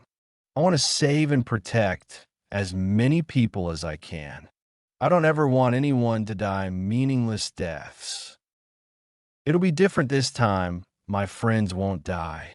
I won't betray their sacrifices in the past. Kakashi just stared at the boy who stared right back. The intensity of Naruto's gaze surprised him more than his speech did. It was only now that he realized everything he'd heard about this boy had been wrong. He wasn't some prankster with no talent who wasn't worth teaching. He wasn't the monster the village made him out to be. This boy was someone who truly wanted to make something out of himself. The copy Nin noticed something in Naruto's eyes he hadn't noticed before. Pain, hurt, experience, caring, kindness, and unshakable determination were all present within his new student. What surprised and scared Kakashi the most was how much the boy suddenly reminded him of his deceased sensei. Minato sensei. The copy Nin snapped back into reality when he noticed his students had been staring at him expectantly for the past few minutes. Kakashi shook his head. Now wasn't the time to be thinking about his dead teacher. That train of thought would lead to other memories that he had long since repressed. He quickly regained his composure and began to give out his next piece of information. Now that introductions are over, let me tell you about your test. Test? His team asked in unison. Sensei, we're already ninja. I thought we were done with tests. Naruto wondered. Kakashi arched an eyebrow. He suddenly had a strange feeling that the boy's clueless attitude and interest were both fake. Your graduation test was so you could receive your headband and see if you could pull off a few easy tricks. Kakashi replied, I'm going to test whether or not you three are truly ready to become ninja. Meet me at Training Ground 1 tomorrow at 5 for your test. In the afternoon, Sakura asked. In the morning. What? The team chorused. Also, I would suggest that you all not eat breakfast. Think of it as another part of your test. Kakashi smiled under his mask. W what? Team 7 stammered in disbelief. See you then. Kakashi disappeared in a puff of smoke. Naruto quickly hopped to his feet while his teammates slowly got up. He thought he did a good job today. He had stuck close to his original actions with a few variations. He hoped that he had changed how his team looked at him. While he didn't want to appear mature and serious out of the blue, he did want his team to see that he wasn't the brainless, impatient idiot he had made himself out to be before. He was sure his speech had made some kind of impact at least. Thinking back, his first impression with his team hadn't been the best. Still, it felt kind of fun to play the fool. Hey Sasuke-kun, want to go on a date? No. Naruto turned towards his teammates. Sakura was once again fawning over Sasuke. Naruto rolled his eyes. This was something he didn't miss and wanted to end soon. He also had to crack Sasuke out of his shell soon, or else things would repeat themselves. I won't let Sakura cry again, and I won't lose my best friend this time. See, come on. It'll give us a chance to get to know each other better. Sakura pressed on. Sasuke regarded her with a cold glance. We're teammates, aren't we?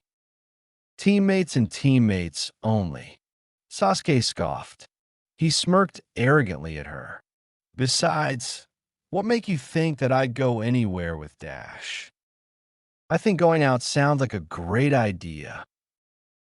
Both Sasuke and Sakura jumped when Naruto suddenly appeared between them. He smiled at them in a familiar fashion. Sasuke just shoved his hands back in his pockets while Sakura glared at him. Naruto, I was talking to Sasuke-kun. I know this place that sells great ramen. Naruto smiled, ignoring Sakura's rage. Nothing helps teammates bond than talking over a nice, steaming bowl of ramen.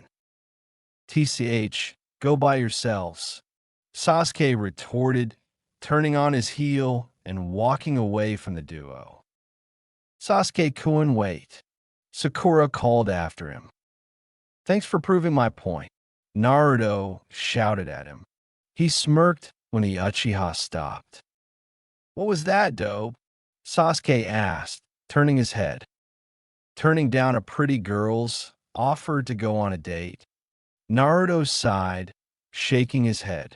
Sakura blushed at being given another indirect compliment. The proof is evident.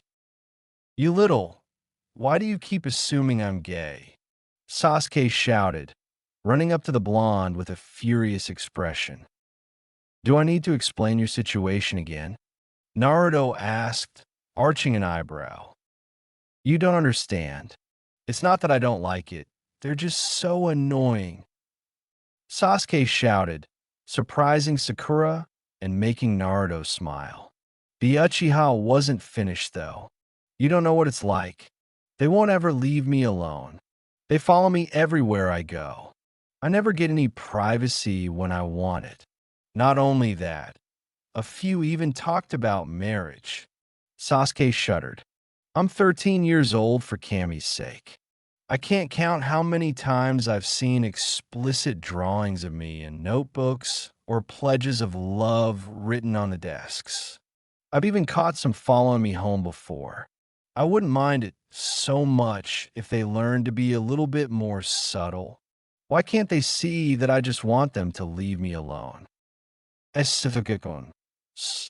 Sakura whispered, her mouth hanging open. Naruto was trying his best not to burst out laughing at the Uchiha's rant. This was a variation he found hilarious. I hate fangirls, Sasuke declared, shouting it to the heavens. He pointed at Sakura, and there's no way I'd ever consider going on a date with one. Naruto let out a few chuckles and glanced at Sakura. The girl was staring at her object of affection with wide eyes, appalled by his declaration. Naruto frowned a bit when she looked more than a little hurt by Sasuke's words. The Uchiha blushed and turned away from his new teammates, shocked and disgusted with himself for losing his cool and ranting like that. Naruto sighed. It was time he regained his bond with his teammates. If that's how you feel, this outing is perfect. Naruto smiled. Sakura and Sasuke both looked at him. What are you going on about now? Sasuke glared at him. Sakura, how much do you know about Sasuke? Naruto asked. Before she could speak and begin what would become a long fangirl rant about how hot and great Sasuke was, Naruto added to his question. How much do you know him as a person? Oh, well. Sakura stuttered. She blushed when she realized she knew next to nothing about the boy bar his good looks and skills. The only other things she knew about were the things he mentioned in his introduction.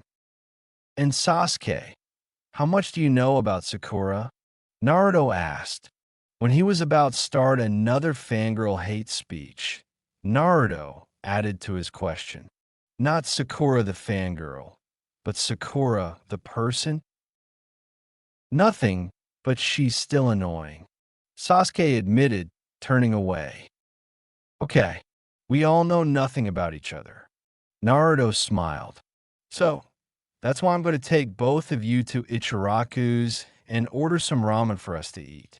We will eat, talk, and bond like teammates are supposed to. Come on. Sasuke and Sakura could only follow as Naruto grabbed their arms and led them to his favorite restaurant in the world. Taiuchi, 3 bowls of ramen, please. Naruto called as he took his usual seat. Sasuke and Sakura sat next to his sides, the Uchiha to the right and the fangirl to the left. Naruto thought hard about what to say. He wanted his teammates' friendship, so things could go back to the way they were somewhat. It was best for all of them. So, what do you guys think of our sensei?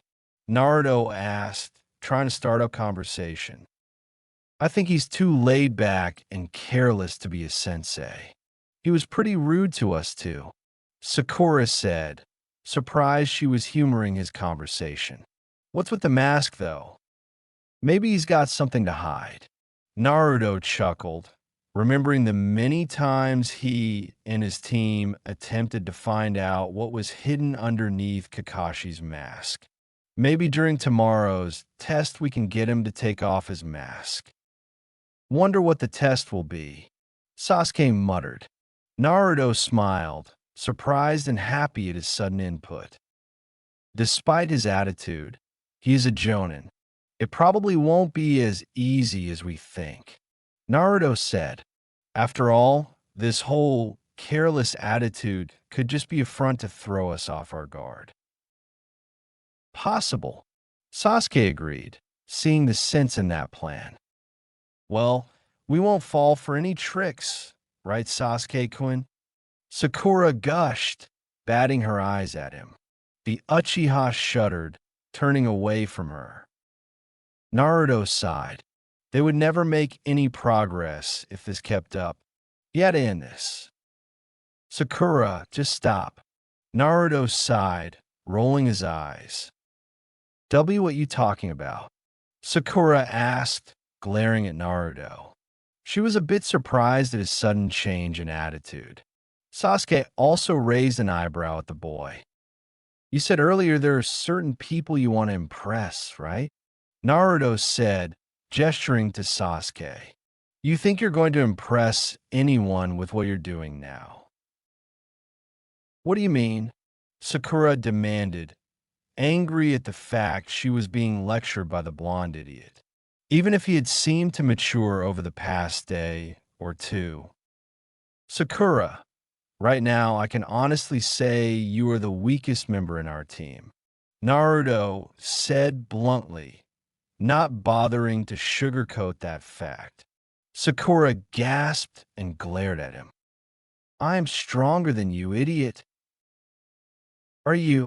Naruto asked, arching an eyebrow and staring into her eyes. I. Sakura's words died in her mouth. A few days back, she would have said she was much stronger than him with confidence. As she stared into his ocean blue eyes, she wasn't so sure anymore. She remembered his speech about becoming the Hokage. There was something in his eyes she hadn't noticed before. Sasuke got respect not only through his looks and grades, but through training. Naruto said, hours of devoted training made people respect him. I am an Uchiha, Sasuke stated proudly, smirking at the fact. Naruto glanced at him. Oh yes, his Uchiha arrogance. He'd have to tone that down a bit too. Sasuke, being an Uchiha, had nothing to do with it. Naruto sighed. Sasuke's eyes widened. What did you? Sasuke trailed off. What did he mean?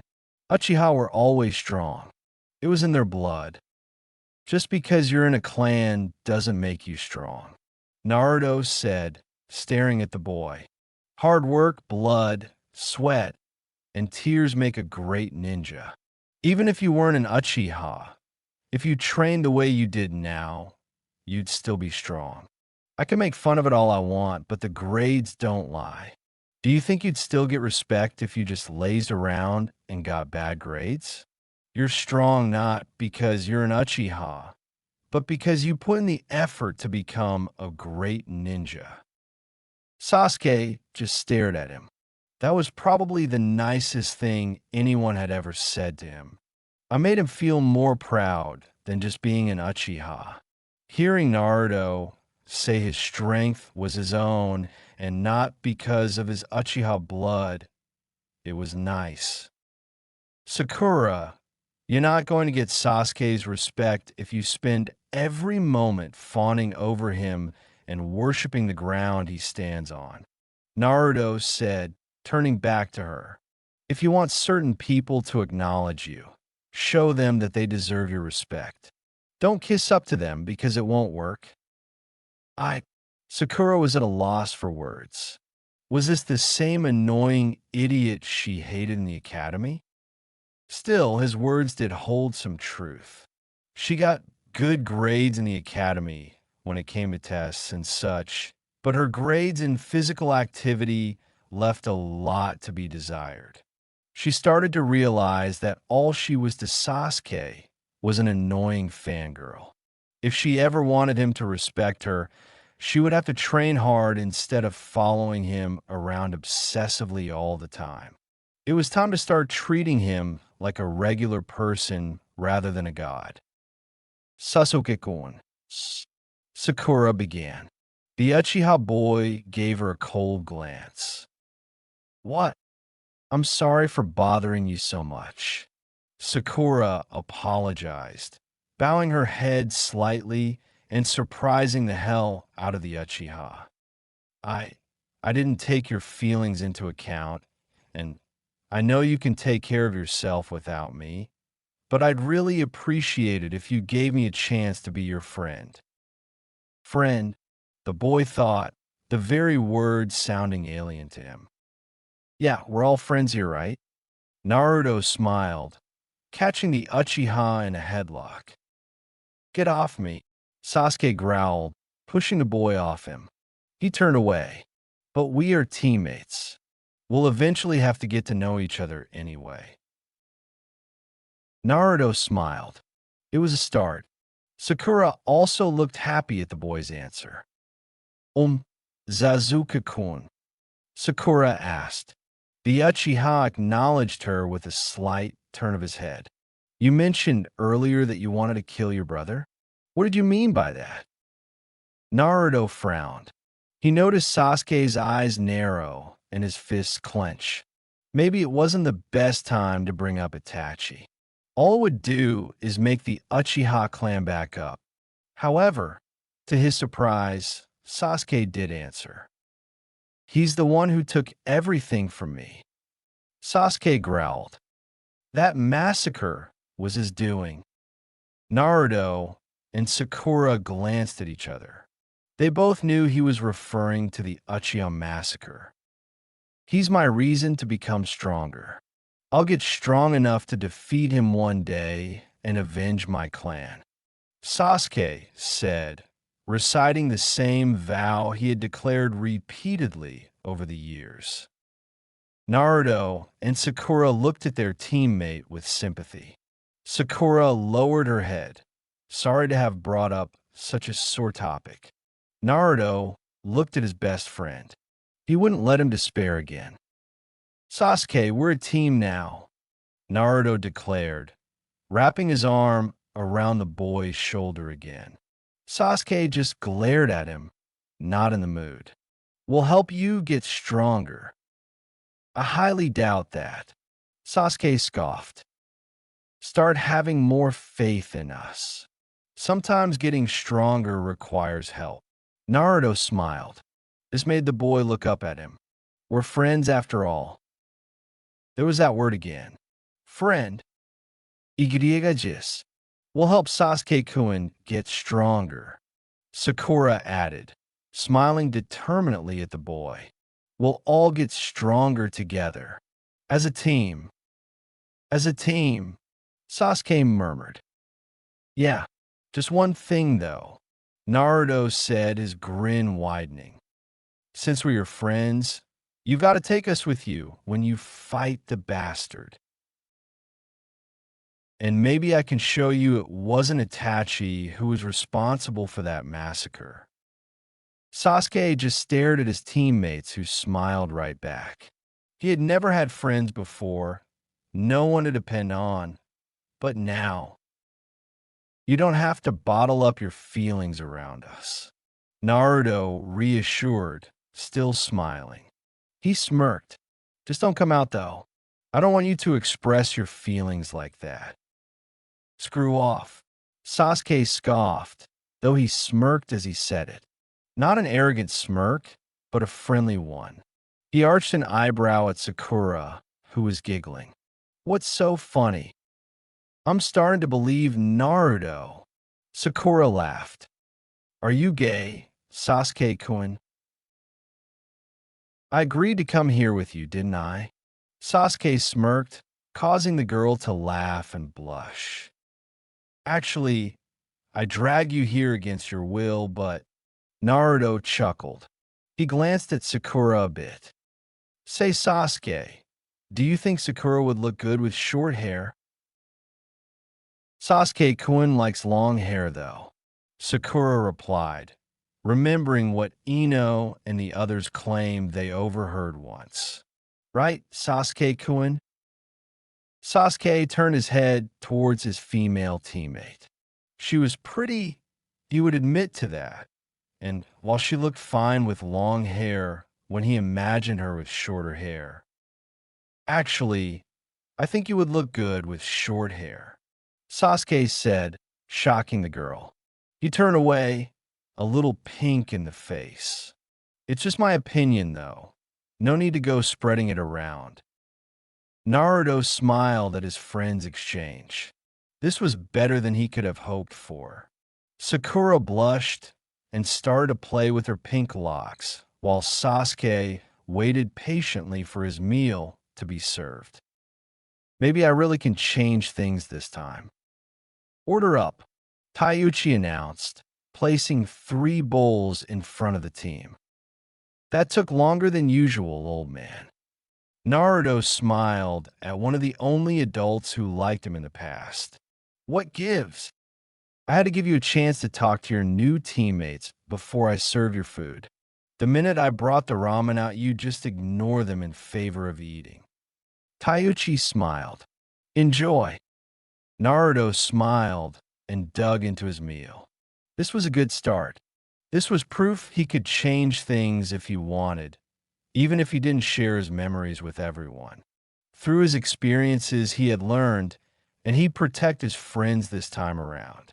Still, he couldn't do this alone, and he already had a few people he planned to share his memories with. He just prayed it would all work out in his favor. I'm home. Naruto stepped into his apartment, expecting Yuzura to greet him when he entered. He glanced around the room to find it empty. The demon container shrugged. Maybe she had gone out for a walk. Welcome home, Naruto-sama. Holy shit. Naruto jumped, spinning around to see his servant standing behind him with a startled expression on her face. Is something wrong, Naruto-sama? Yuzura asked, quickly glancing around the area. What is you so startled? You, sneaking up behind me. Naruto smiled, sighing as he calmed down. He stepped aside, letting the fox girl enter the house.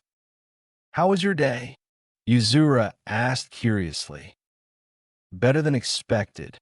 Naruto smiled. He had left his teammates when it started to get dark. They had talked about future missions, tomorrow's test, about the other teams, and got to know each other better. Naruto was glad that Sakura and Sasuke got along so well together and with him. Things were almost like how they used to be before Orochimaru had corrupted his best friend and made him lust after power. They had smiled and laughed, and he had even gotten a few chuckles out of Sasuke. When they had all left to go home, he could say with confidence that they were his friend again. You're smiling, Naruto-sama. Yeah, Naruto grinned. Just being back here and seeing all of them again. I still can't get over it. It must be nice to see the people you've lost. Yuzura smiled. Her smile turned wistful. I'm grateful for new life, but I do miss my old friends. Yuzura. Pay me no mind. Yuzura waved him off. Just talking to myself. Naruto looked at her. Come to think of it, he never inquired about her old life before. What kind of life did Yuzura have before dying? Or her other masters, like if she had any? Just as he was about to ask these questions, Yuzura pulled out a carrier scroll. What's that? Naruto asked. Something I have retrieved for you, Yuzura replied, opening the scroll. She made a hand sign, and a larger scroll appeared in front of her. She held the surprisingly large scroll out to him. This is for you. It's pretty big, Naruto observed, taking the scroll from her. He'd have to carry it on his back if he wanted to use it, but something about the scroll bothered him. It actually looked kind of familiar. It became clear when he noticed the symbol for forbidden labeled on the front of it. Yuzura, is this the forbidden art scroll? Naruto asked frantically, hoping he was wrong. Yes, I thought it would be useful to you, so I picked it up, Yuzura stated. Return it right now, Naruto ordered, thrusting it back into her hands. Are you displeased? Did I do something wrong? Yuzura asked, tilting her head to the side. You can't just steal the forbidden art scroll. AMBU will be all over the village looking for it. Naruto explained frantically. The general public isn't very fond of me during this time in my life. I've already stolen it before. I'll be on the top list of suspects. Naruto-sama, this isn't the real forbidden art scroll you stole back from Mizuki, Yuzura said reassuringly, making the boy stop in his rant. This is a copy I made. How did you make a copy? Naruto asked suspiciously. I snuck into the Hokage's office and copied the original one. Yuzura answered proudly. How the hell did you sneak into the Hokage's office without getting caught? Naruto demanded. You underestimate my stealth, Naruto-sama. Yuzura smiled. I asked some local foxes about the village layout, and I was able to navigate and sneak into the Hokage's building. You asked local foxes? Naruto asked dumbly. Inari Kitsune can communicate with other foxes, Yuzura stated. I can also get them to run errands and ask for information. Animals see and hear things most humans do not. That's pretty useful, Naruto said, marveling at the idea of being able to communicate with animals. As long as nobody finds out there's a copy, you needn't worry. Yuzura smiled. She handed the scroll back to Naruto. Thank you, Naruto said, looking down at the scroll. This was a copy of the same scroll he had learned the Kage Bunshin technique from. The scroll had been created by the first Hokage, with other Kages after him adding their own forbidden arts. Naruto opened the scroll and skimmed through it.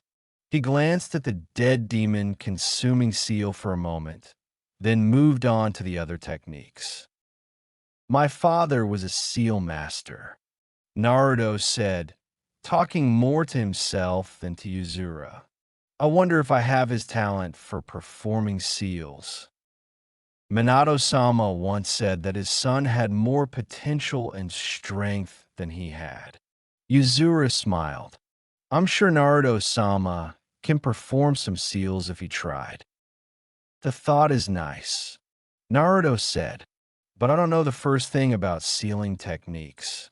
It's not exactly my forte. You never know until you try. We'll see, Naruto sighed. He paused in his reading and looked up at Yuzura. An idea was slowly starting to form in his head. Naruto suddenly wondered if he'd be able to successfully pass the Bell test in his old body. He was sure that he'd become accustomed to fighting in his old body fairly quickly But that wasn't the issue. His child body felt different than his older body, that's for sure. But if his memories had stayed, then what about his fighting abilities?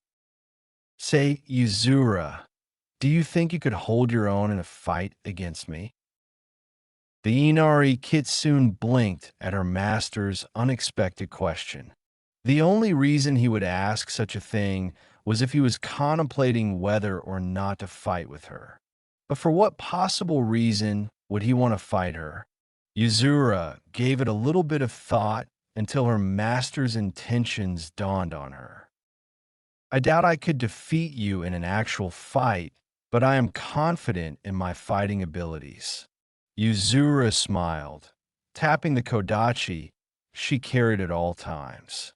You want to test your abilities, yes? I want to test my limits and get used to fighting in this kid body again. Naruto clarified. He smiled. I didn't expect to go through puberty twice, you know. It was something you never anticipated, I'm sure. Yuzura giggled at her master's joke. I want to know what I can do, Naruto said, clenching his fists in front of him. I'm wondering just how many of the techniques I learned in my past life are available to me now. I understand. Yuzura nodded. Where shall we go to do this? There's a clearing in the forest where I used to train before joining Team 7. Naruto answered. Let's hurry it up. I want to go to bed early, so I won't be tired tomorrow. E. Naruto looked over the training ground. It looked the same.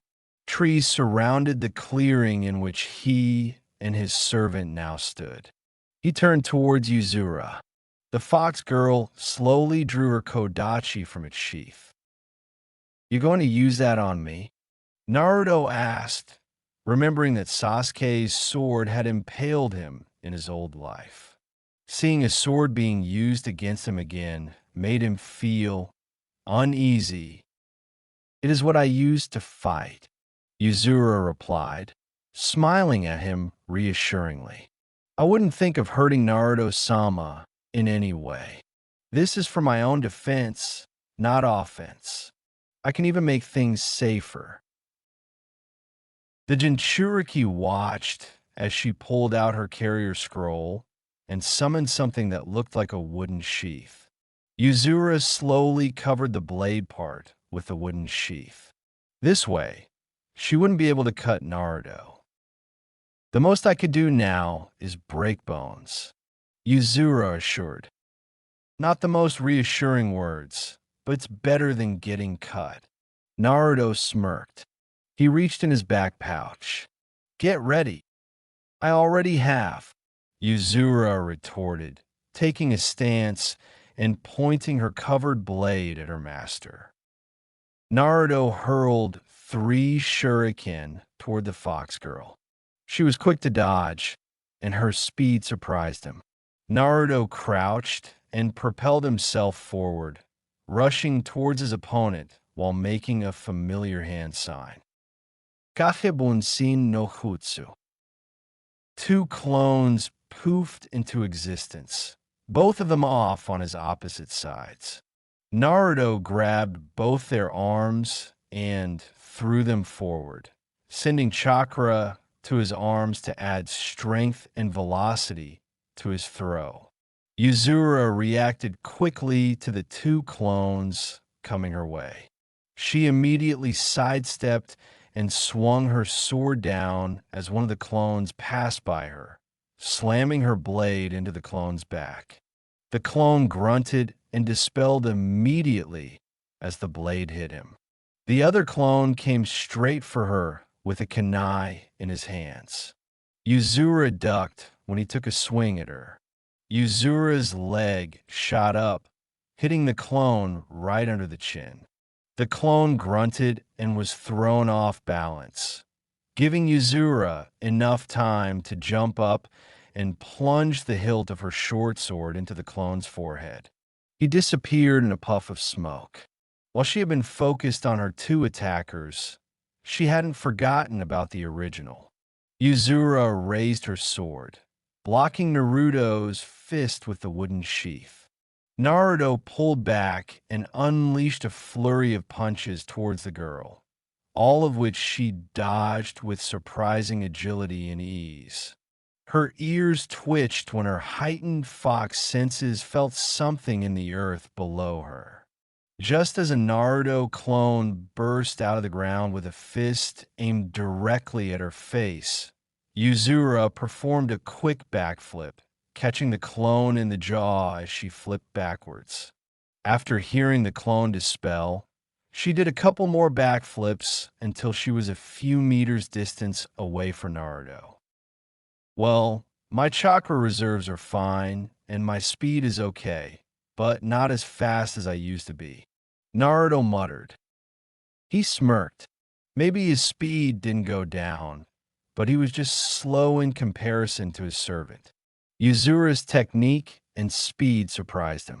Her movements were graceful, and she used that sword expertly. "You're a great fighter, Yuzura," Naruto complimented, smiling at the girl. "I am honored to hear you say that, Naruto-sama." Yuzura beamed, bowing to his comment. "Now, let's hope you're quick enough to dodge this attack," Naruto declared, performing his signature jutsu to summon one shadow clone.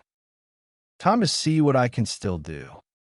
Naruto held out his hand to the clone, exerting his chakra.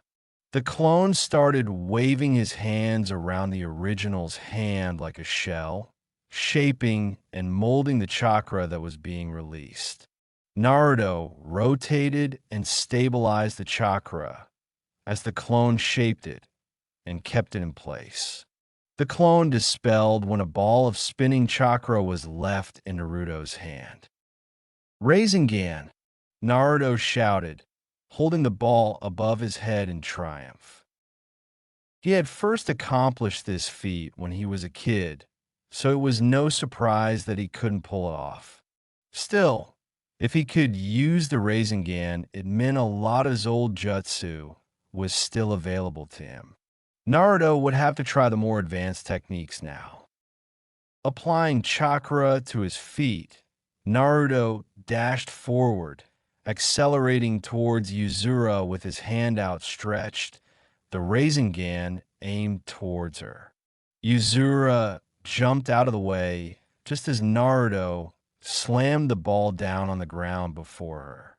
The ground exploded beneath him. Naruto smiled as the Rasengan's display of power filled him with pride and remembrance. Knowing that one of his best jutsu was still available to him gave him lots of hope. "Impressive technique, Naruto-sama," Yuzura commented, brushing the dust off her kimono. "So this is the technique your father Minato-sama had created. It wasn't completed by him, but I'm glad he left such a great technique behind for me to learn." Naruto grinned. He immediately summoned 2 more clones. "But I've developed my own techniques for my father's jutsu. Let me show you." Naruto held his hand out again. The 2 clones immediately began shelling the Rasengan as it began to take form again. Although he could create a regular Rasengan with just 1 clone, he needed 2 clones to improve it. Still, he had developed this technique when he was older. Would his younger self be able to handle the force of the Rasengan when it was enhanced with his Wind Nature chakra? You never know until you try. Naruto declared determinedly, echoing Yuzura's words from before. The 2 clones disappeared after the ball was formed. Naruto pumped chakra into his legs and propelled himself towards Yuzura a second time. The fox girl jumped backwards as he brought his hand down. The ball exploded with more power than before, surprising Yuzura with the increased force. Were it not for her quick reflexes and agile movements, she would have lost her balance and taken the aftermath of explosion. The earth rose and cracked beneath the demon container. A huge crater was left to serve as evidence to how much force and power the Rasengan had when it had wind chakra inside it. Naruto was left in the center of the crater. He slowly pulled his hand out of the earth. He stared at his palm, which was now shaking. His entire arm was felt numb, but he felt tiny pangs and stings on certain parts of his arm. The blonde sighed. Looks like I can't use that Rasengan as successively as I thought. Naruto grumbled. He could probably do about 2 more until his arm broke. A child's body did have its limitations.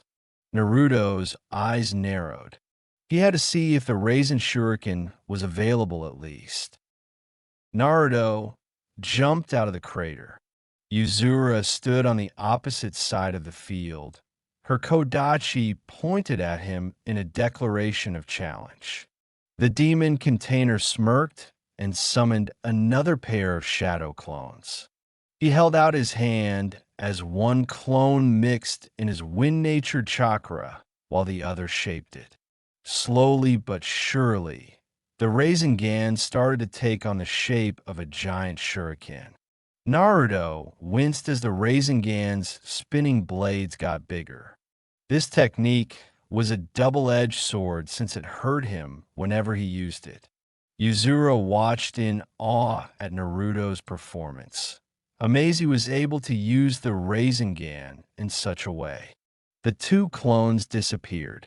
Naruto held the spinning Rasengan high above his head. He would have to do it quick. He could already feel his energy start to fade. He brought his arm back as he prepared to throw it. Wind release. Rasen Shuriken. Naruto shouted, bringing the Rasengan forward. Naruto's eyes widened as he felt a sharp pain in his arm. He cried out and faltered in mid-throw, causing the Rasengan to hit the ground in front of him. The ground was sliced and then exploded when the Rasengan hit the earth.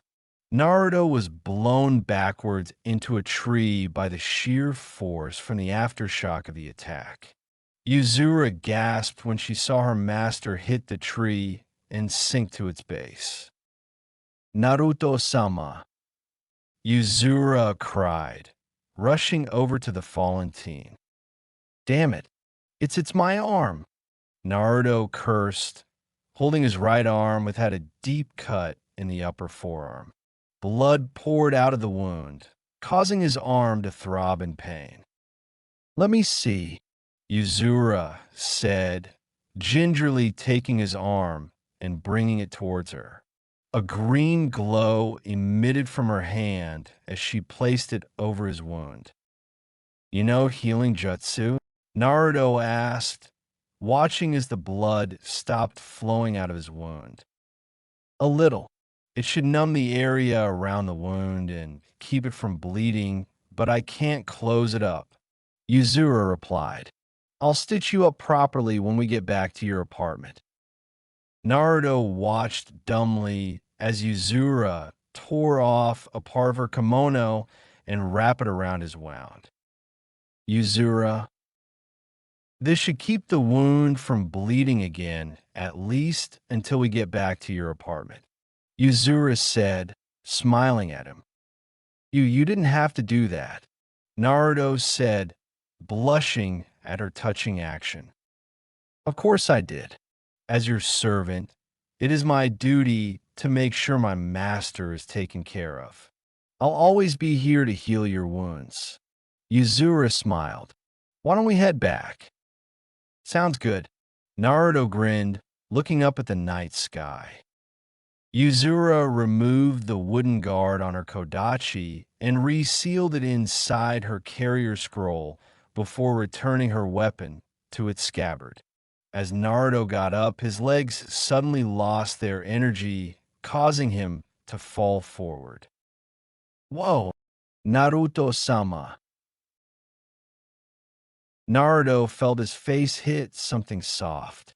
He was surprised at the softness of whatever it was he hit, and even more so when he didn't want to leave its presence. It was nice and warm, and he felt himself get a bit excited. The boy sighed contently, momentarily forgetting himself and enjoying this feeling.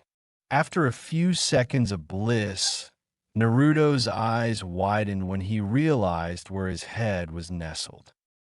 Are you enjoying yourself, Naruto-sama? Naruto tried to spring away from her, but her hands behind his head kept him in place. The boy blushed. His head was nestled in between Yuzura's chest. While her breasts weren't big, she was certainly more developed than most girls that would be considered in her age group, appearance-wise. It was fair to say that she was at least a C cup. Sorry about this, Yuzura. I don't mind. The fox girl smiled. Naruto groaned. This was to be expected. The Raisin Shuriken technique required a lot of chakra, and even if he used it once, it still had the capability of draining all his energy. It certainly didn't help that he had fired off 2 Rasengan prior to using the technique. Let's get back to my apartment. Naruto sighed. I don't suppose you wouldn't mind helping me get there without falling down? It would be my pleasure, Naruto-sama. Thanks. Could you let go of my head now? Naruto asked, sweat dropping as Yuzura released him. He placed his uninjured arm around her shoulders. Slowly, the two made their way back to his apartment. E. A/N. Still loving how everything is shaping up. There will be much more going on in the next chapter. I've always wanted to give Sasuke a fangirl hate speech. The added scenario was the fight scene with Yuzura and Naruto testing his limits with the Rasengan. That wasn't supposed to happen until next chapter, but I figured I'd add it as a thank you to all my reviewers. It really gave me a chance to experiment with writing a fight scene. Was it any good? Now, I think that using the normal Rasengan and wind-enhanced Rasengan while keeping the Raisin Shuriken unavailable to him is reasonable. And why? Naruto could use the normal Rasengan when he was a kid, and since he already knows the trick to infusing his wind affinity into his chakra, the wind Rasengan being available should make sense. Raisin Shuriken is excluded because as a young adult, he broke his arm when he used it for the first time against Kakuzu. And since he's a kid again, it would put too much of a strain on his body and quite possibly sever a limb. He got lucky this time. Also, info concerning his use of Sage Mode will be explained next chapter, so don't say I missed that.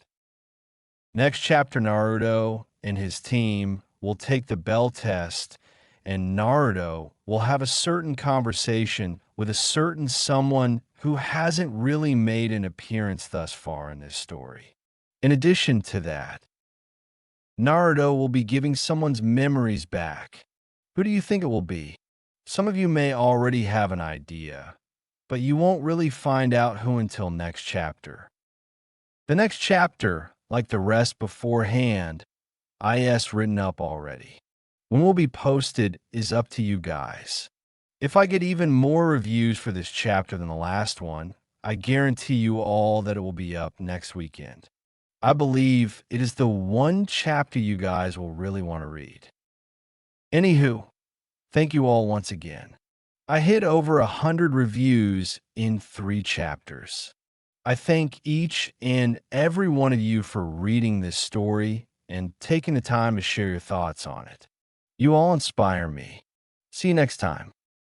Kayam issues with teamwork and memory.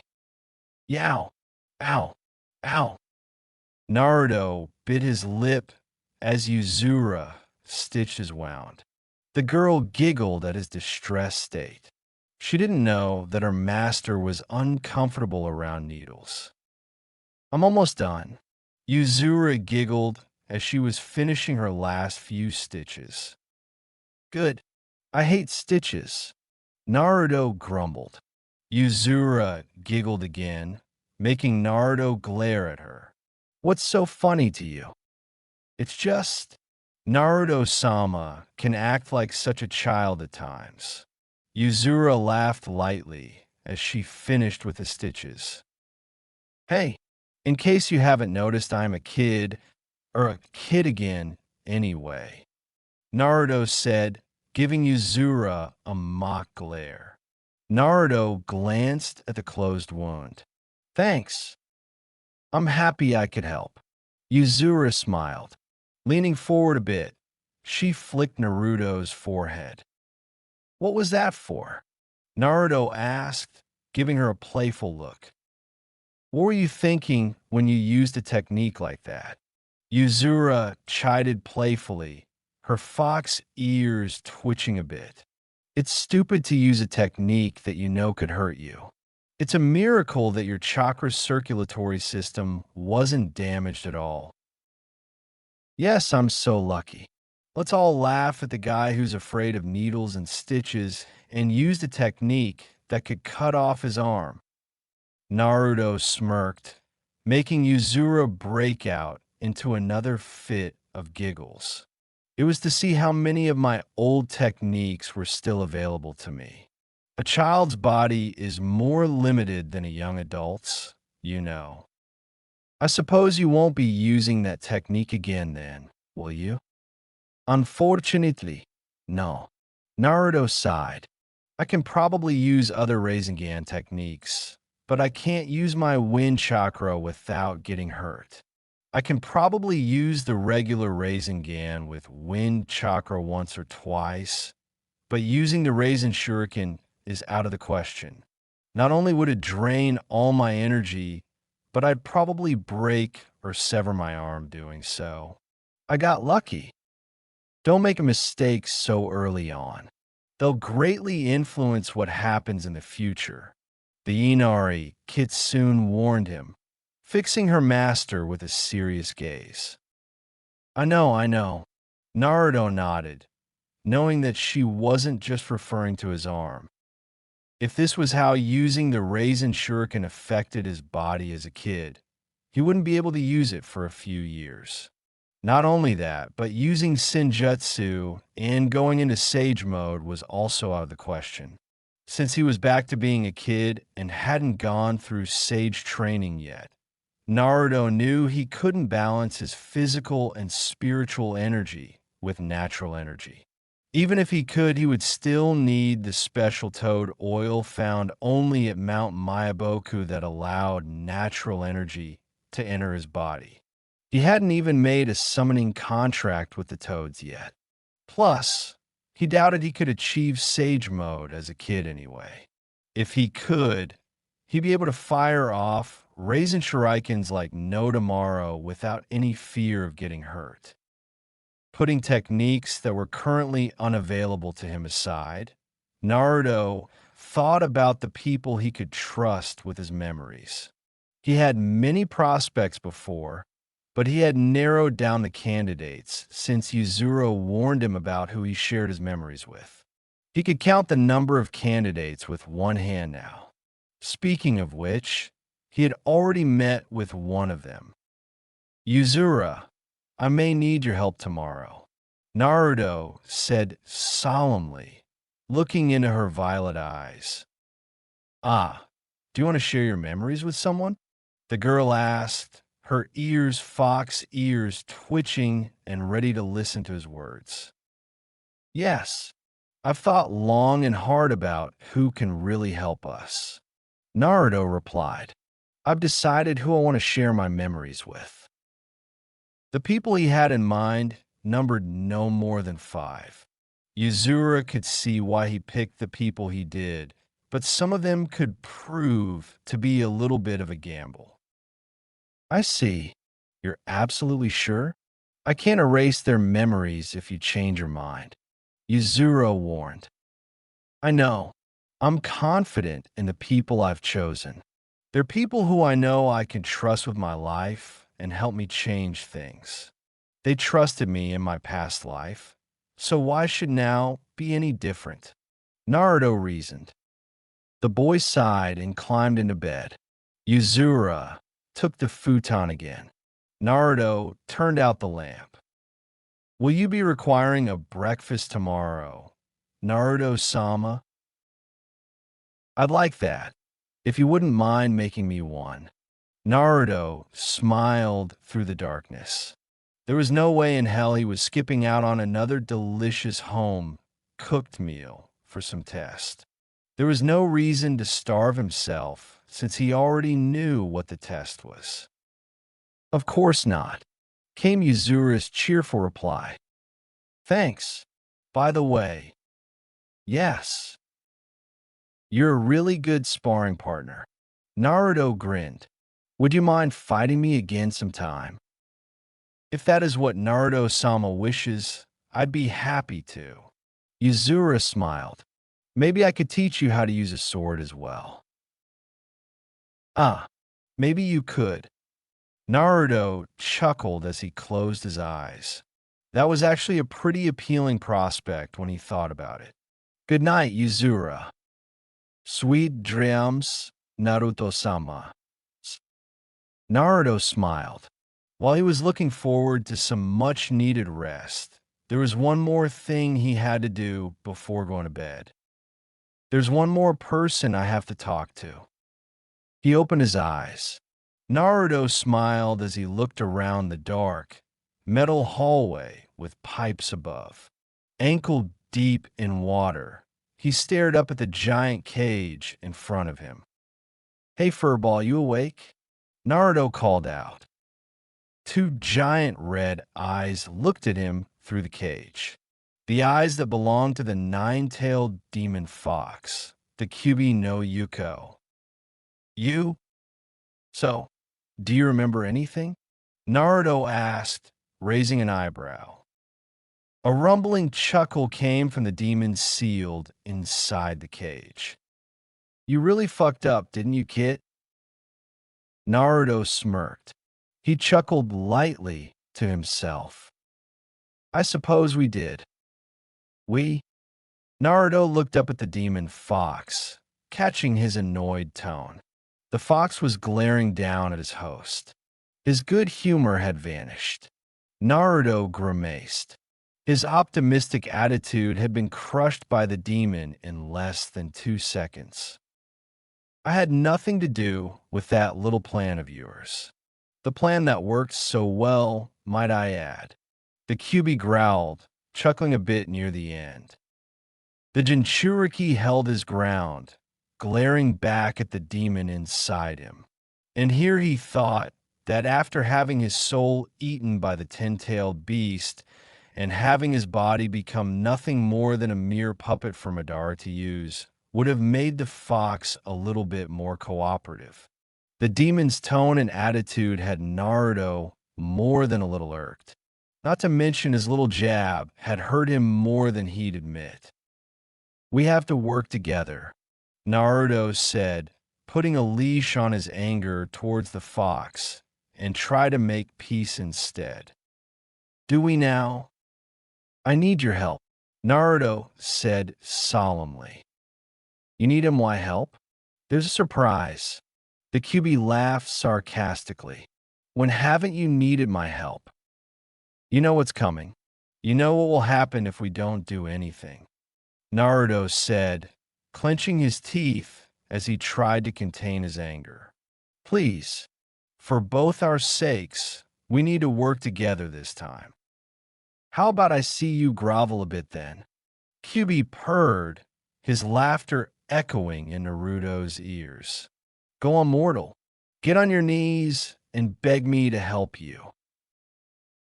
Cut the crap, Naruto screamed, letting his anger loose and slamming his fists against the bars of the Kyubi's cell. He ignored the demon's threatening growl and glared up at the demon, not even bothering to hide his furious expression. We both died last time. You need me just as much as I need you. Don't flatter yourself. The QB scoffed. I have never needed you. Were it not for this seal and my forced imprisonment, there would have been a lot less trouble for the both of us. In some ways, I envy Sanbai for the few years he went without a host, even if all he did was sleep under a rock at the bottom of the ocean. That's actually another thing I wanted to talk to you about. Naruto said, his mentioning of the three-tailed demon beast reminding him another point he had to bring up. I know what you're thinking, the QB said, chuckling to himself. You want to get in touch with the other demon containers, don't you? I know some of them are still out there, Naruto said, thinking of the containers he had met in his old life. Gaara, Utica, and there's bound to be more still alive. Individually, we couldn't stop the Akatsuki, but together we might be able to.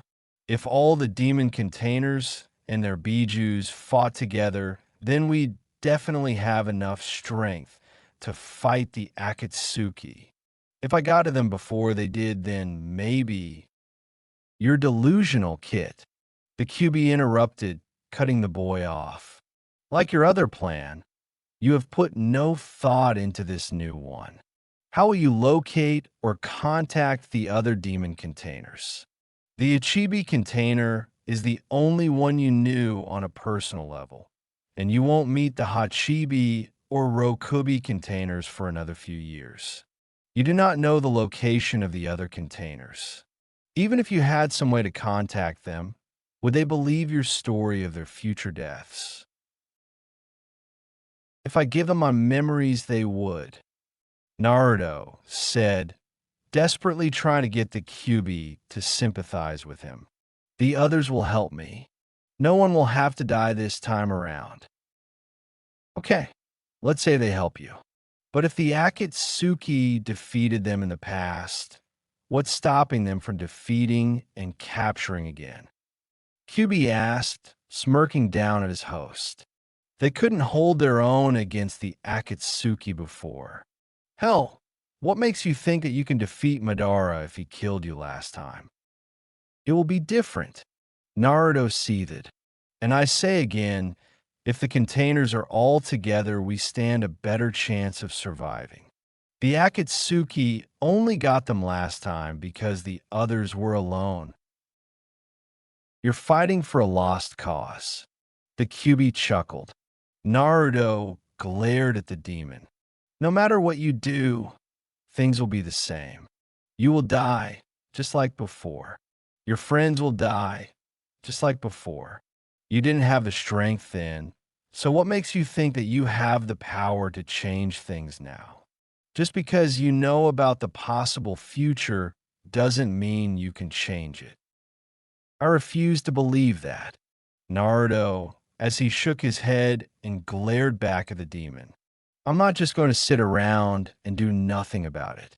I've already made changes, small ones, but those differences are proof that things can be changed. You can't change the future. You're just a weak, inferior moral soul incapable of protecting those around you. The QB snickered. Why you? Naruto seethed, that remark reminding him again of his failure. And also, don't group me together with you. The only relationship we have is that we both share the same body. However, we can rectify that. What? You know how to break the seal, don't you? You remember how to release me. The QB gave the blonde a twisted smile. No harm will come to you if you release me. Your body will be yours, and I will regain my old one. It will be best for both of us. You learned the technique in your old life. I'll even do you a favor if you do. Oh, and what could you possibly do for me? Naruto glowered. Release me, then I'll find Madara and take him out for you. The QB purred. Just think, all your problems will automatically disappear when I kill that insect. What do you say? Naruto just stared at the demon. The QB smirked, thinking he had won the human over. The fox's smugness disappeared when he noticed the corners of his host's mouth twitch. You're joking. Naruto smirked at the fox. To the demon's surprise and anger, the boy started to laugh. What's so funny? The beast asked with a dangerous edge to his tone. Look at you, acting all high and mighty. Your arrogance is sickening. Naruto laughed.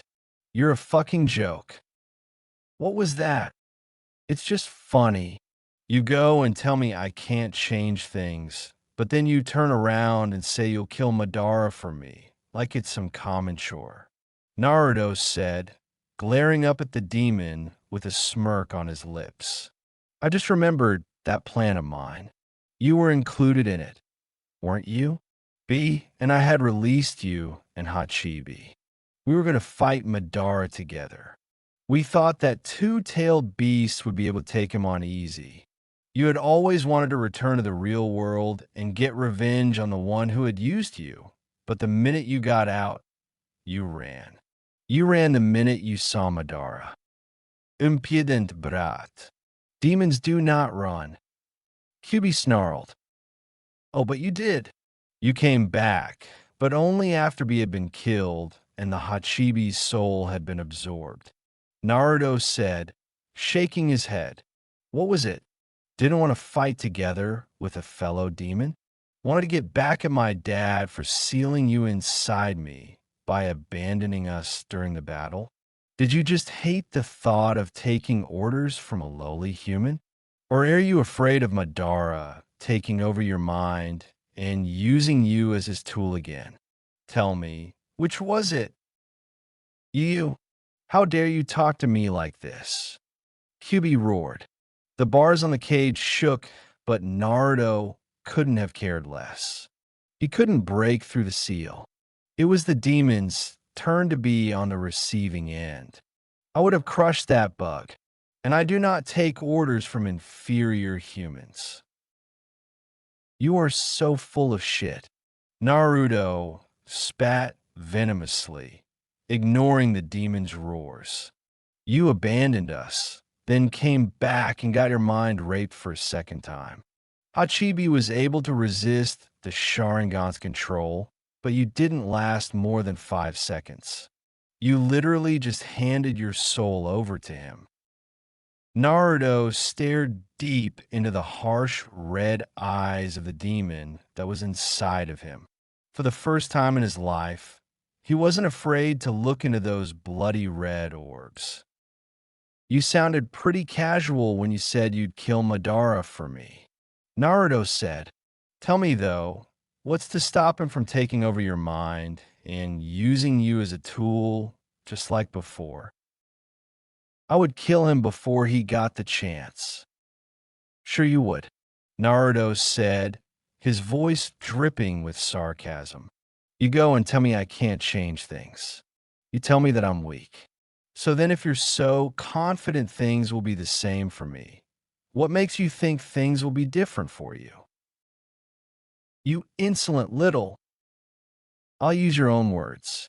What makes you think you have the strength to change things now when you couldn't back then? Naruto smirked. Face it, this cage is where you're safest. If I let you out, what's to stop Madara from making you his puppet again? Brat, the QB hissed. Naruto sighed. He suddenly felt his anger and disgust disappear. He hadn't talked about his past life that much, and bringing up and remembering so many memories was actually making him tired. Naruto shook his head and looked up at the demon tiredly. He just remembered he had wanted the demon to help him. QB, you need to throw away that arrogance and pride and face facts. We need to help each other out if we want to increase our chances of survival this time around. Despite what I say, I'm willing to work together. And right now, I think it's your only option. Naruto said, turning away from his demon. I'm not letting you go this time. Until you decide to help me out, you're staying inside that cage and with me. Don't turn your back on me, human. The QB roared again. You're trying to order me around? You're powerless without me. And now you deny me my freedom? I promise, the moment I get out of this cage and kill Madara, I'll be coming for you. You won't be getting out anytime soon, Naruto said, listening to the demon smash his claws against the cage in a vain attempt to get at his host. He knew as long as the seal was there, the QB had no way of hurting him. If I die, you'll die with me. If you want to survive, you're going to have to fight together with me, whether you like it or not. Naruto sighed. He had really hoped that the demon would help him. He had hoped that their knowledge of the past would help him forge a bond with the fox. He had been wrong. Naruto knew that he would need the demon's power to fight against Madara, but there was no way he would get any help now. Naruto turned back towards the raging demon fox. The demon roared furiously at him. Human, you'll fail. Everyone close to you will die, just like before. You are weak. You can't do anything. And when you come crawling back to me, begging for my help, I'll just laugh. You will die. If that's what you want to believe, then go ahead, Naruto murmured. But just remember, we'll either fight together or die together. In the end, it's your choice. Naruto closed his eyes, the QB's furious roar echoing in his ears. When he reopened his eyes, he found himself staring up at the ceiling of his apartment. The sound of Yuzura's soft breathing replaced the sound of the QB's angry cries. Naruto closed his eyes again. You won't be the one threatening me this time, QB. I'll patiently wait for the day we can truly understand each other and fight together. Until that day comes, you'll have to be my prisoner. I can't let Madara get to you this time. Right now, the safest place for you is the cage within me. I hope you change your ways before the day comes for when we fight Madara again. If you don't, then it's very possible both of us will lose our lives for a second time. With those final thoughts, Naruto fell asleep. It was 10 minutes until 7 when Naruto finally arrived at training ground number 1. Sakura and Sasuke had arrived at 5 o'clock sharp, and both looked tired and hungry. Naruto chuckled when he heard growls coming from their stomachs. If only they could have had those extra hours of sleep and a little bit of the delicious breakfast he had gotten. It wasn't their fault. His teammates hadn't yet become aware of Kakashi's tendency to arrive late to pretty much anything.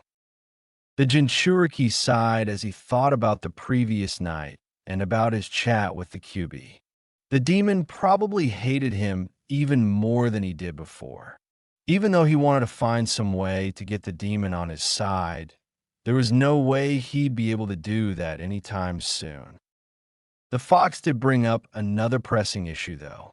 Other than Gaara, who would show up during the Chunin exams, he had no way to contact or locate the other demon containers. He hadn't even met all of them. Utakata and the Sanbai were somewhere in Kirigakure, and he knew getting a hold of B was next to impossible when he was in Kumogakure. Naruto also remembered that B had once mentioned offhand that the two-tailed demon container had also been in Kumo with him. The 2, 4, 5, and 7-tailed demon containers were the ones he had never actually met face to face. How was he supposed to find them? Naruto shook his head and grinned at his friends. Thinking about it wouldn't change anything. He would have plenty of time to think how to get a hold of the other containers later. Right now, He had to focus on his friends and the bell test that was soon to come. Naruto, where have you been? Sakura demanded, noticing the boy as he made his way towards them. I woke up late. Naruto smiled, but it's nice to know you were eagerly waiting for me here. Idiot. It's only because we'd fail if you didn't show up. Sakura waved him off, even if her cheeks were a bit pink. Naruto raised his eyebrows when he noticed something about her appearance had changed, and he was mildly surprised that he hadn't noticed and pointed it out earlier. You cut your hair, Naruto stated, noticing her hairstyle was back to the way he remembered. Igiriga, we did talk about it yesterday, and I was kind of curious about how I'd look if my hair was shorter so. Sakura trailed off, playing with her shortened locks. Maybe I cut it too short. Nope, it looks great. Really suits you. Naruto grinned, making Sakura blush. WL, thanks. Sakura smiled, happy at receiving a compliment. She cast a side glance over at Sasuke, who was leaning against one of the 3 posts in the center of the field, trying to look cool. I wonder if Sasuke-kun likes it. I don't know. Let's ask him. Naruto said, Jo, Sasuke teme. Did you notice Sakura's new hairstyle? Huh. The boy looked up at them in a daze, still a bit groggy from his lack of sleep. He blinked a few times, then shrugged. Yeah, it suits her. This was the first compliment the Uchiha had ever given to a girl. This causal, blunt answer was enough to make Sakura sigh, swoon, and fall completely in love with her new hairstyle. Naruto smiled, glad his teammates were getting along and that Sasuke was showing some emotion. He stepped over to where the boy was. You look like shit. Naruto snickered. Sasuke glared at him. Shut up. I got up way too early and had nothing to eat. Swimme. The boy bit back, not in any mood to deal with his teammates' snarky attitude. His hunger was also putting him in a much fouler mood than usual. What took you? Sensei said 5 o'clock, and it's almost 7. Yeah, well, I had to eat breakfast first. Naruto shrugged. You ate breakfast? But Sensei told us not to, Sakura pointed out, joining the conversation. Naruto gave another shrug. I thought he was joking. His 2 teammates stared at him with blank looks on their faces. What? I'm not skipping out on breakfast just because he told me to. Sensei seemed like a pretty laid-back guy, so I figured he wouldn't mind. Naruto said defensively. They would have made the same choice if they had the chance to taste his foxy companion's food. Besides, it's not me you should shout at for being late. Do you see our sensei anywhere? Ugh, I know. Sakura huffed, crossing her arms angrily. He's been almost 2 hours late. He gave the impression that he was a bit careless, but this is ridiculous. Sasuke grumbled. Naruto chuckled. Poor bastards. Both of his teammates groaned when their stomachs rumbled again. Good thing he came prepared. You know, I have some instant ramen with me. Naruto grinned, taking out a carrier scroll. He immediately summoned 2 cups of the good stuff from the scroll. I always carry some with me when I get hungry. I can give them to you guys if you want. Ramen for breakfast? Sakura looked at him disbelievingly. Who had ramen for breakfast? Her expression turned longing when another growl came from her stomach. Sasuke was also looking at the cups with desire in his eyes. Sasuke can use a fire jutsu or something to cook them. So want some? Naruto asked. His 2 teammates looked at each other, trying to decide whether to give in to their hunger or listen to their sensei's warning. Naruto rolled his eyes. You guys need energy if we're going to pass this test. Plus, you've been waiting for 2 hours. Who's to say we won't be waiting around for another two? They couldn't resist. Sasuke performed a quick fire jutsu to heat up the ramen, and their meals were finished in a few minutes. Both his teammates sighed in contentment and patted their stomachs, not quite full, but satisfied with the quick meal and energy it had given them. Thanks, Naruto. Sakura smiled. Sasuke nodded in thanks, but still looked a bit ticked off. Now, if only our sensei would show up. Sasuke grumbled. As if on cue, Kakashi appeared in a puff of smoke. Team 7 glared at their sensei, who seemed to ignore them in favor of reading a small orange book he held in his hand. Where have you been, sensei? Sakura demanded, clearly expressing her irritation at his extreme lateness. HM? Oh, well, you see, Kakashi began. When I woke up this morning, I tried Dash. Save it. Sakura sighed, already seeing through the man's bullshit. I don't know why I even bothered asking. Kakashi's eye crinkled as he smiled beneath his mask. Well, you all seem to have more energy than I expected. Just eager to start the test, sensei. Naruto beamed at him. HM, you don't say. Kakashi mused, raising an eyebrow at the blonde. What is the test exactly? Sasuke asked. Well, Kakashi began. You'll all be trying to get these bells from me. The copy Nin pointed to two small, silver bells attached to his belt. He also pulled out a small alarm clock. All of you have until this clock hits noon to get the bells from me. If you each manage to grab one, then you pass the test. But sensei, there are only two bells.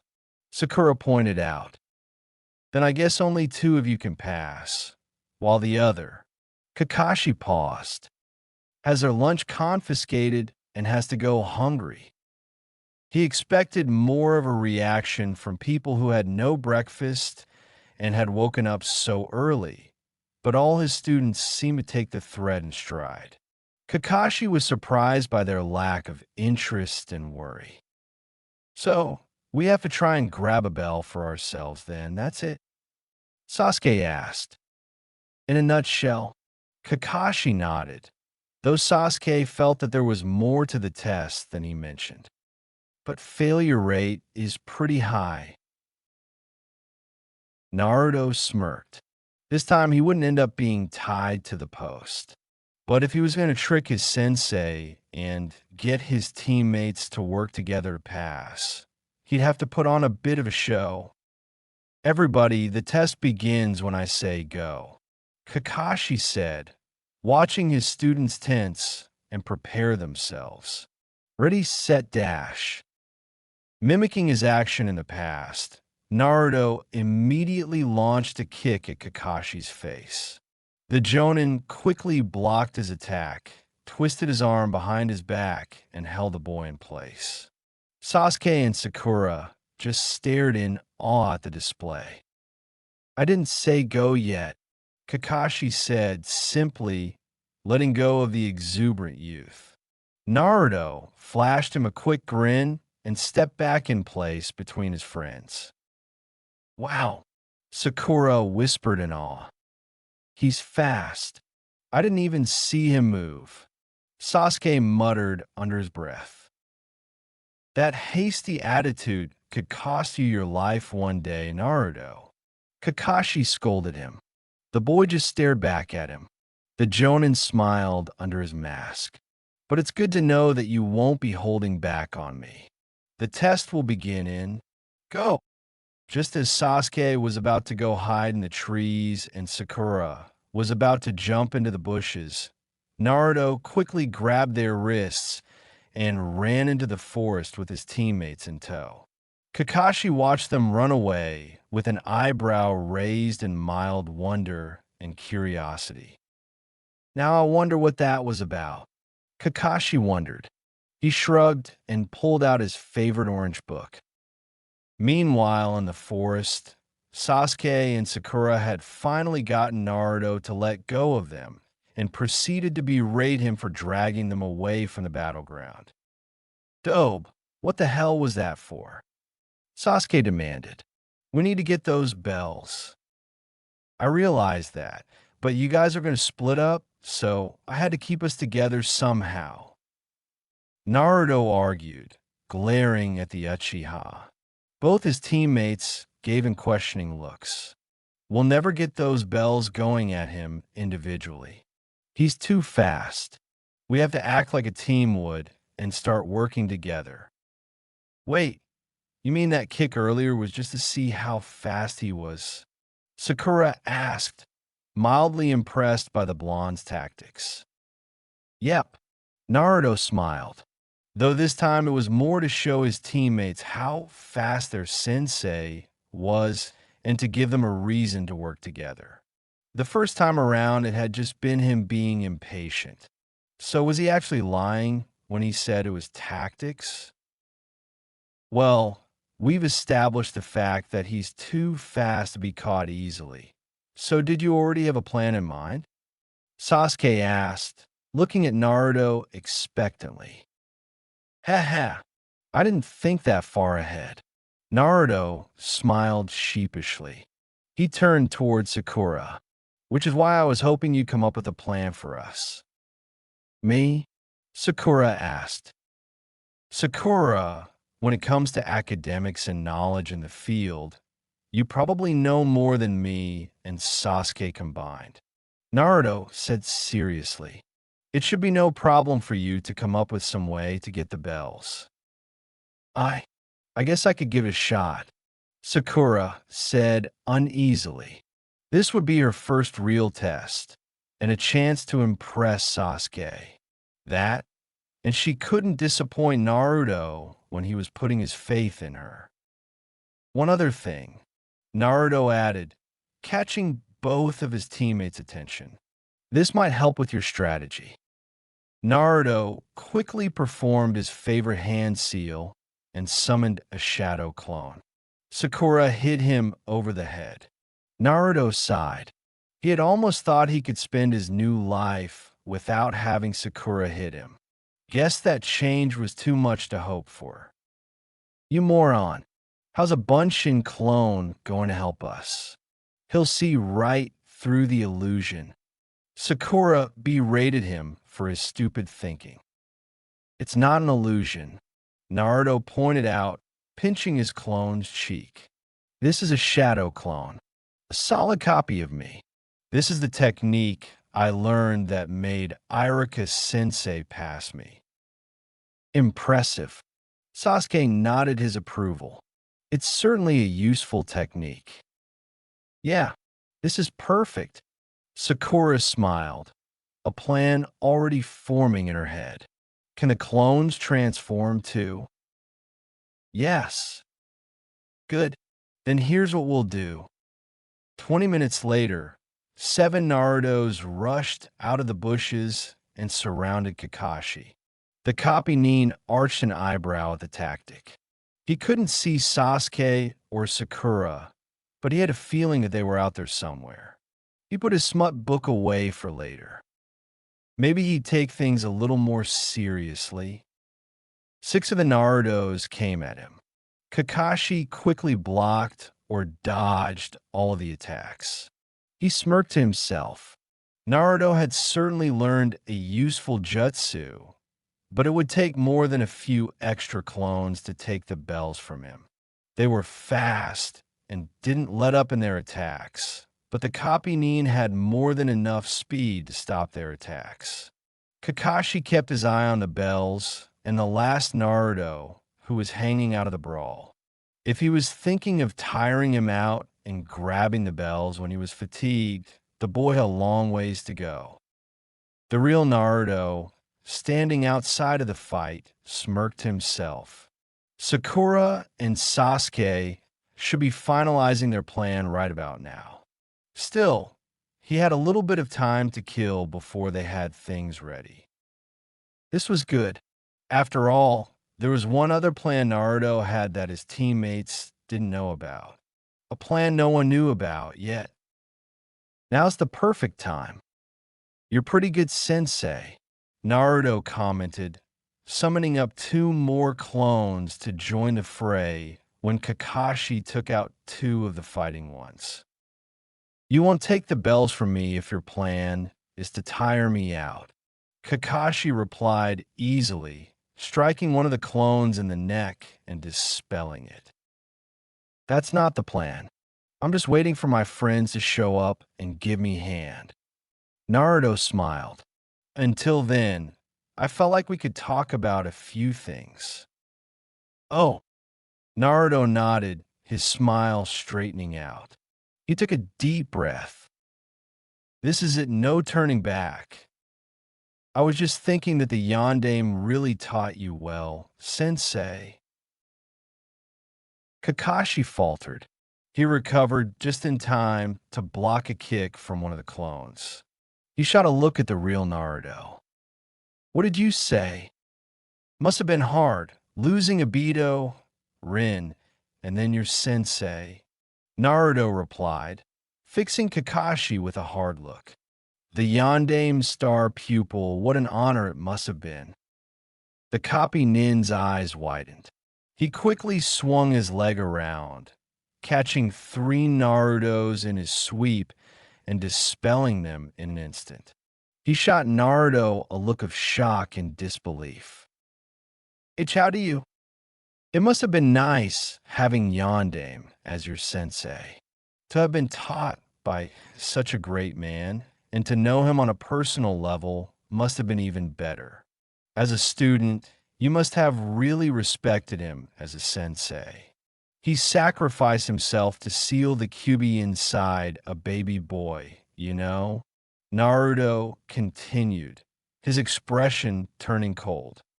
Tell me, why didn't his student watch over that boy when no one else would? Surely someone as close to the Yondaime as you would have known that baby boy was his teacher's son. Kakashi heard the bells jingle as one of the clones touched them. He quickly brought his foot down on the copy's head, swinging his fist backwards to keep another from making a grab for the silver orbs. Naruto quickly summoned 5 more clones to join the others. The copy nin started to sweat, but not because he was getting tired. He kept his visible eye on the real Naruto, who was staring at him with an expressionless face. You'd think that a student who admired the Yondaime as much as you would have done everything he could to make sure that his sacrifice wasn't wasted and that the boy was protected. Naruto went on, looking off to the distance. He paused for a few moments. He redirected his gaze back to Kakashi. I wonder, what was the Yondaime's best pupil thinking when he saw it fit to abandon his sensei's only son? Kakashi grunted as he felt a clone's kick connect with his stomach. He quickly grabbed the clone's foot and swung it into another clone, trying to jump on his back.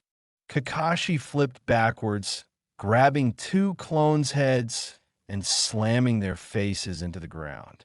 All 4 immediately disappeared, only to have 4 more take their place. It seemed like the clones were getting harder to dodge and block. The copy nin shot another look at Naruto. How does he know these things? Kakashi thought frantically. Really, I wonder how much easier the boy's youth would have been if he only had someone who had looked after him. Naruto sighed, shaking his head. He arched an eyebrow at his sensei. Do you think things would have been different if the Yondaime student had looked after the boy, sensei? The Jonet's eyes widened as a clone caught him in the jaw. The clones just seemed to be getting faster. Naruto's words swarmed and echoed in his mind. The boy was throwing him off his game. His words were distracting him and messing with his head. It's funny how the student never even thought to check up on the boy to see how he was doing. Not once was the little boy even aware that his father even had a student. Hell, for the longest time, the boy was completely unaware he even had a father. Naruto said. He stared at Kakashi questioningly. I wonder if the student had visited, if he would have told the boy about the wonderful things his father did when he was alive. Or would you have even told the boy who his father had been? Kakashi's eyes widened as a fist smashed into the back of his head. I wonder how many beatings the boy would have avoided if the student had been there to protect him. Would he have stopped the villagers from hurting him? A foot made contact with the copy, Nin's stomach again. I wonder how happy the boy would have been if someone had been there to shield him from all the harsh glares the village residents always gave him. A fist made contact with his face. Kakashi grunted and connected his fist with the clone's stomach. I wonder if the student hated the boy. Did he hold the child responsible for his sensei's death? Kakashi quickly lifted up his headband to reveal his Sharingan eye. He narrowly dodged a clone's fist. Another fist struck his shoulder. I wonder if that student ever thought that the boy, his sensei's son, would become his student years into the future. Kakashi's barely managed to block a clone's kick. I wonder if the Yandame's son ever got a chance to ask the student these questions. A fist smashed into the side of Kakashi's face. I wonder, Sensei. I really do wonder. Kakashi's eyes narrowed as he unleashed a flurry of punches in all directions. All the clones disappeared in a puff of smoke. Kakashi was left in the center of the field, panting and sweating. He quickly covered up his Sharingan. He slowly raised his head to look at the boy who was staring back at him with a sad expression. "And Naruto," Kakashi stammered. His mind was in a state of chaos. "I am Minato and Kushina's son, Naruto Uzumaki. Though, you already know that, don't you, Sensei?" "I know." Kakashi rubbed his temples. His brain was working and trying to find an explanation for how Naruto knew all these things. Unfortunately, he couldn't think of any reason that made sense. He had never even come into contact with the boy until yesterday. His eyes widened when he noticed 5 new clones and the real Naruto surround him. He looked up at his student, who now wore a smile on his face. Kakashi blinked in confusion. Naruto took a deep breath. Now, suddenly, 12 more Narutos jumped out of the forest and all rushed towards Kakashi. The copy ninja unleashed a barrage of kicks and punches in all directions as the clones jumped him. In the corner of his eye, he noticed Sasuke and Sakura come out of the brush wielding shuriken and kunai in their hands. "Go!" Sakura shouted. She and Sasuke hurled their projectiles towards him. Kakashi quickly smashed his elbow into the last clone's face, dispelling it immediately with the force of the blow. He immediately grabbed the real Naruto and sidestepped to avoid the oncoming projectiles. To his surprise, all the kunai and shuriken transformed and were replaced with a dozen Narutos that flew past him. The one closest to his side reached out as it flew by. In his frazzled state, Kakashi could only watch as the clone yanked the bells from his belt and sailed past him with a triumphant smirk. Kakashi let go of the real Naruto as all the clones, except the one carrying the bells, disappeared in a puff of smoke. The real Naruto and the clone quickly ran over to Sasuke and Sakura, all of them wearing expressions of mirth on their faces. The clone dropped the bells into Sakura's hands and disappeared. Team 7 grinned at each other, celebrating their victory. Kakashi's eye creased. Well, how about that? Sakura stared at the two bells in her hands for a moment. She quickly threw the bells to the ground and crossed her arms, her two teammates mimicking her action. We're a team. If one has to go hungry, then we all go hungry. Sakura smiled, her teammates nodding in agreement. Kakashi sighed. He put aside his troubling thoughts so he could give the verdict. He managed a small smile for his students. You all pass, Kakashi announced. Yes, Sakura cheered, jumping up and down in joy. My plan worked. It really worked. What are you talking about? Of course it worked. Naruto grinned, whooping excitedly. It was genius. It worked and we passed. That's all that matters. Sasuke said, smiling coolly. But it was a good plan. Yep. Congratulations. Kakashi said, walking over to his team. His eye crinkled again for another smile. At least you know how to work as a team. Welcome to the life of a ninja, kids. So what happens now, sensei? Sakura asked curiously, her smile not leaving her face. We go on missions now. Kakashi answered, his eyes moving over to Naruto, who was grinning widely at his team. Some are jobs inside the village, while others will take us outside the village. Many missions could turn out to be dangerous, but I'm sure it's nothing you three won't be able to handle. That's great and all, but instead of thinking about that, how about we all celebrate? Naruto suggested, smiling at his teammates. Let's go to Ichiraku's and have a celebratory ramen feast. Dope. Is there anything else you eat besides ramen? Sasuke asked, smirking at the boy. Not if I can help it. Naruto replied with a grin. Let's go, Sakura said, smiling happily. The girl left the training ground, skipping towards the exit. Sasuke followed close behind with Naruto, tailing after them. He would have caught up with them quicker had someone not held him back. Naruto! The boy halted when he felt a hand on his shoulder. Naruto sighed, losing his smile as he turned around to face his sensei. He looked up at his teacher, who stared down at him with eyes full of questions. Naruto smiled softly at his sensei, whose expression was sad and desperate. Though he was usually calm and collected, Kakashi couldn't contain himself this time. He wanted to ask all the questions he had in one breath. How did you know about my sensei? How did you know about my teammates? How did you know Dash? Kakashi sensei. Naruto interrupted him, holding up his hand. Not now. But. 6.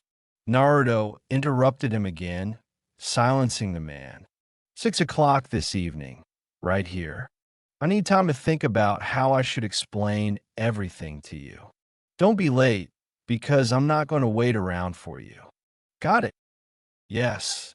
Kakashi nodded. He realized that he needed time to think too. Right. Naruto grinned at his teacher. See you later then. Kakashi watched as the boy ran away to join his teammates at Ichiraku's for their celebration. The copy nin groaned as he rubbed his forehead. His head hurt from all the questions he was dying to ask. Unfortunately, he'd have to be patient if he wanted to talk with Naruto at all today. Kakashi sighed as he heard his alarm clock ring for noon. Kakashi sighed again. He had 6 hours to kill. What could he do until then? I wonder if any good bars are open at this time.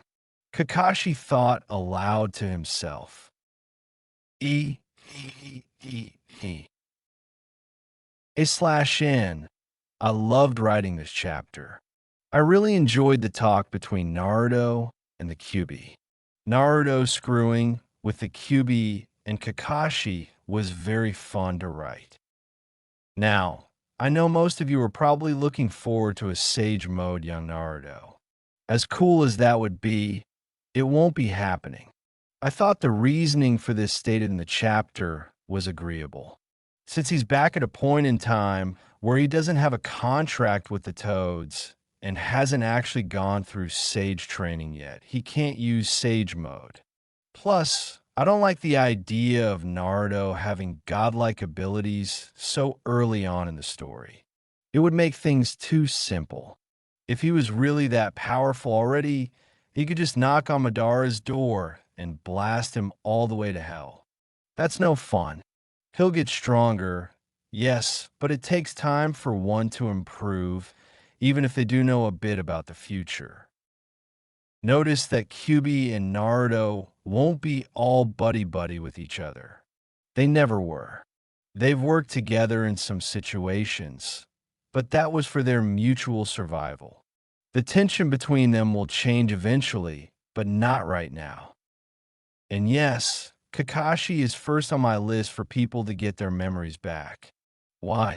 He's Naruto's sensei. He's smart. He trusts Naruto. And I'd like to give them a stronger relationship in this story. I always felt that Kakashi should have been the father figure Naruto deserved. Kakashi's memory recovery will take place next chapter. On that note, look forward to the next chapter as well. Once again, IT is written up, so if you want to see it, you'll have to feed me reviews. Trust me, all your comments and opinions are helping me shape this story. Reviews inspire me to write more of this FIC. In the next chapter, more of Naruto's past life will be touched upon. Kakashi will get his memories, and you'll get to see how he reacts to them. And there will be Hina. If I get enough reviews, the chapter will be posted next week. Until next time, Kaim the bonds that do not break. I can't believe we did it. Sakura smiled, ignoring the meal in front of her in favor of gushing over their team's accomplishment and passing their sensei's test. You've been saying that ever since we finished that stupid test, Sasuke said. He rolled his eyes at the girl despite his smile. Give a rest. Sorry, but I feel so proud of myself. Sakura smiled. You did great out there too, Sasuke-kun. Yes, well, you're the one that came up with the plan. Sasuke replied, turning away from the girl. You deserve most of the praise. Sakura sighed happily. Things were going perfect for her. She had passed her Jonin sensei's test. Her team got along fantastically, and she was finally starting to get respect from Sasuke. If this was all some dream, she never wanted to wake up. She broke out of her happy thoughts when she noticed her other teammate didn't seem as happy about their accomplishment as she and Sasuke did. Sakura frowned, staring at her blonde teammate who sat to her left, not digging into his ramen with his usual vigor. It was Naruto's suggestion to go to Ichiraku's to celebrate passing their test, but he seemed to be less excited than he had been before. Naruto was just sitting in his seat, quietly eating his meal with a thoughtful expression on his face. To tell the truth, Sakura found herself a little annoyed by his lack of enthusiasm. Naruto, is something wrong? Sakura asked, getting the boy's attention. I've just got a lot on my mind right now. Naruto replied, idly swirling his ramen around with his chopsticks. His mind was in disarray over what he had talked about to Kakashi a little while ago. While he had laughed at the idea of messing with his calm and collected sensei at first. Just thinking about what he said to his sensei made him nervous. Kakashi was one of the people he wanted to share his memories with. What made Naruto so nervous was what Kakashi's reaction would be like if he remembered everything that happened in his past life. He knew that the copy Nin was rational and thought things through, but if he had information about the possible future, would he keep it to himself or tell the entire world? Certain events in his old life had greatly affected the man, and Naruto wasn't sure how he'd take remembering all the things that had been such a surprise to him in the past. Naruto trusted Kakashi with his life in the past, but with knowledge of the future available to him, could he still be trusted? It was impossible to predict his sensei's reaction. Even if he changed his mind and decided that didn't want to share his memories, there was no way he could explain all the things he had said to the copy Nin during the test. He no longer had a choice.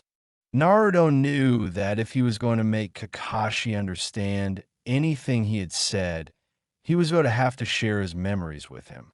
It was too late to turn back now. Naruto. The boy snapped out of his reverie when he heard Sakura shout his name. He smiled sheepishly as his teammates, who were staring at him with questioning looks on their faces. "What's with you? You're acting different than usual," Sakura said, giving him an odd look. Saw thee. This is supposed to be a happy time, I know." Naruto chuckled. He sighed wistfully. "I've just been thinking about a few things is all." "What kind of things?" Sakura asked curiously. "It's nothing," Naruto replied, giving her a light smile. Of course, they didn't know what was on his mind. They couldn't know. They hadn't heard his conversation with Kakashi at the training grounds. If they had, they'd be asking a lot more questions. It's not like he could have explained it to them anyway. "Are you worried about the missions we'll be doing?" Sasuke asked calmly, taking a bite out of his meal. "I guess," Naruto answered, lying through his teeth. If anything, he should at least give them a fake reason, so they wouldn't ask too many questions. "You don't need to worry about that," Sasuke said as he continued to eat his meal. "After all, you've got us with you." Naruto stared at him. "Yeah, missions will be dangerous, but as long as we stick together as a team, I'm sure we'll pull through okay." Sakura smiled at him. Naruto chuckled. "Dangerous, if only they knew. We're friends, right?" The demon container's eyes widened when he heard the words come out of Sasuke's mouth. Naruto stared at the Uchiha, who made a point of only focusing on the meal in front of him. "Friends look out for each other," Sasuke went on. "So don't worry about the missions we'll be doing, scaredy cat." Naruto smiled at his team. Already they had regained the bonds he thought he had lost in his past life. If Sasuke could give a motivational friend speech when he was feeling down, then maybe sharing his memories with Kakashi would turn out okay, after all. "Meh, I'm not so much worried about myself, so much as I'm worried about you." Naruto smirked, making Sasuke raise an eyebrow. The pretty boy is always the first to go. "Funny," Sasuke replied, giving him a low chuckle. "Let's just take this time to celebrate," Sakura said, also giggling at Naruto's joke. "You can worry about missions later, Naruto." Naruto nodded and dove into his meal. Sasuke and Sakura nodded at his vigor, glad he was back to normal. The blonde was truly grateful for his friend's words. It gave him hope for the future. "Things will turn out better this time. I know it."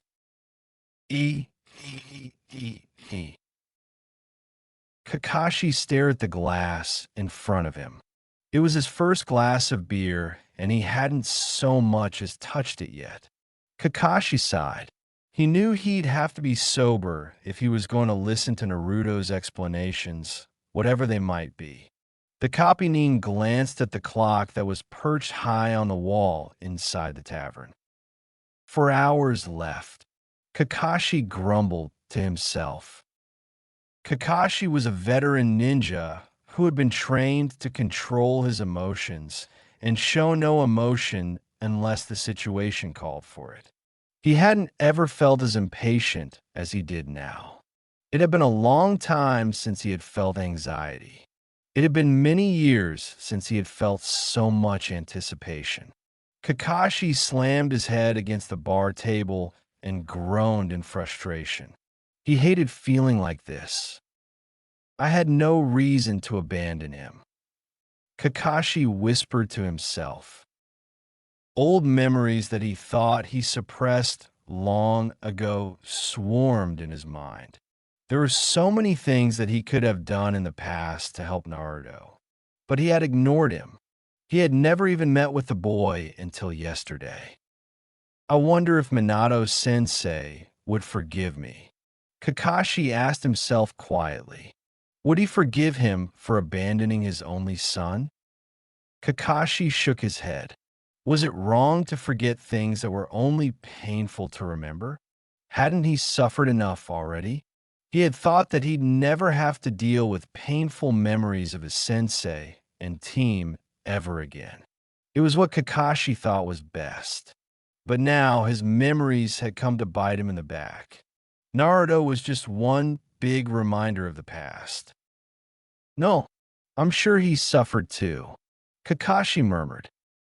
It was selfish of Kakashi to think that he was the only one who had suffered. He knew how the villagers treated Naruto, and Naruto knew that Kakashi had known about him but ignored him. The question was, would the boy ever forgive him? If he doesn't, I'll have to find some way to make up for it, Kakashi said quietly to himself as he stood up. Sitting in here accomplished nothing. He left with his drink untouched. He knew now that Naruto wasn't the only one with some explaining to do. E. Naruto walked through the forest towards the training ground he had been at earlier that day. Walking next to him was Yuzura in her fox form. The white fox turned her head to look up at her master. You're sure about this, Naruto-sama? The kitsune asked. I am. Even if I wasn't, it's too late now. Naruto replied. There's no way I can't tell him after what I've said today. Waiting until 6 had been torture. He had talked it over with Yuzura, who was prepared to share memories between the two ninja when Naruto gave the signal. She would hide in the forest in her fox form until she was needed. Her master wanted to get a few answers out of Kakashi before he made him remember his past life. There were things Naruto wanted to ask his teacher that he never got around to asking during his other life. All right, I'll call you when the time is right, Naruto relayed to his servant. Understood. I'll be close by, Yuzura said, bounding off into the bushes. Naruto stepped out of the woods and into the clearing. It didn't take long to spot his sensei leaning against one of the 3 posts while reading his favorite orange novel. The moment he saw Naruto, his book quickly snapped shut. Kakashi looked up at his student wearily. Naruto smiled a bit. It would appear that his sensei was anticipating this chat just as much as he was. Good evening, Kakashi-sensei. Naruto smiled. To be honest, I'm surprised that you arrived here on time. I couldn't really afford to be late this time, could I? Kakashi replied, his eye crinkling in a smile. They stood in silence for a while. Kakashi stared at his student with a serious gaze while Naruto looked right back. Tension was thick. They both had questions, but neither was sure how to go about asking said questions. So, How should we start this conversation? Naruto asked curiously, breaking the silence. Should I start? Or do you want to go first? You asked the questions for now.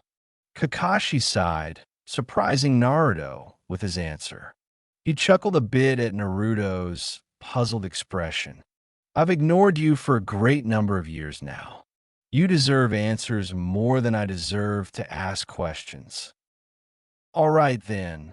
Naruto nodded, smiling lightly at his sensei. I don't have a lot. A few questions should be enough for me. Naruto sighed, fixing his sensei with a serious gaze. First, I'd like you to tell me about my father, Minato Namikaze, the fourth Hokage. How did you feel about him? He was the man I respected most.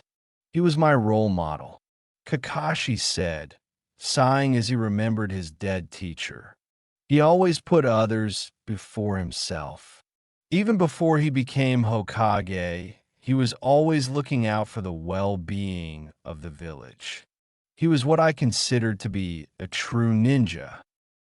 I see. I never knew much about my father or my mother. Naruto sighed. You knew Kushina Uzumaki, right? Of course. Minato sensei loved her dearly. Then you knew my last name belonged to her. Naruto pointed out. You already knew that I was Minato's son. But even if you didn't, you should have thought that the identical last names were more than just coincidence. I know. Kakashi sighed. Your mother Kushina was a member of the Uzumaki clan whose home was Yuzushiyobikure, the land of whirlpools. It was destroyed during the Great Shinobi War, and with it the Uzumaki clan. The fact that you had the same last name was no coincidence to those who knew of the clan in Whirlpool. Mom was one of the few survivors, but she took the last name Namikaze when she married Dad. Naruto said, nodding to himself. People forgot about the village and its dead residents. But if you knew me, then why didn't you help me? Why didn't you take care of me? Naruto stared at Kakashi. This was the one question he had been wanting to ask the most. I was afraid. Kakashi murmured quietly. Naruto looked at him expectantly, waiting for him to continue. Kakashi took a deep breath. I was ashamed. I had lost Obito and Rin due to my own weaknesses as a child. I trained every day to protect the one who mattered most to me. When I had failed to do that, I couldn't take it.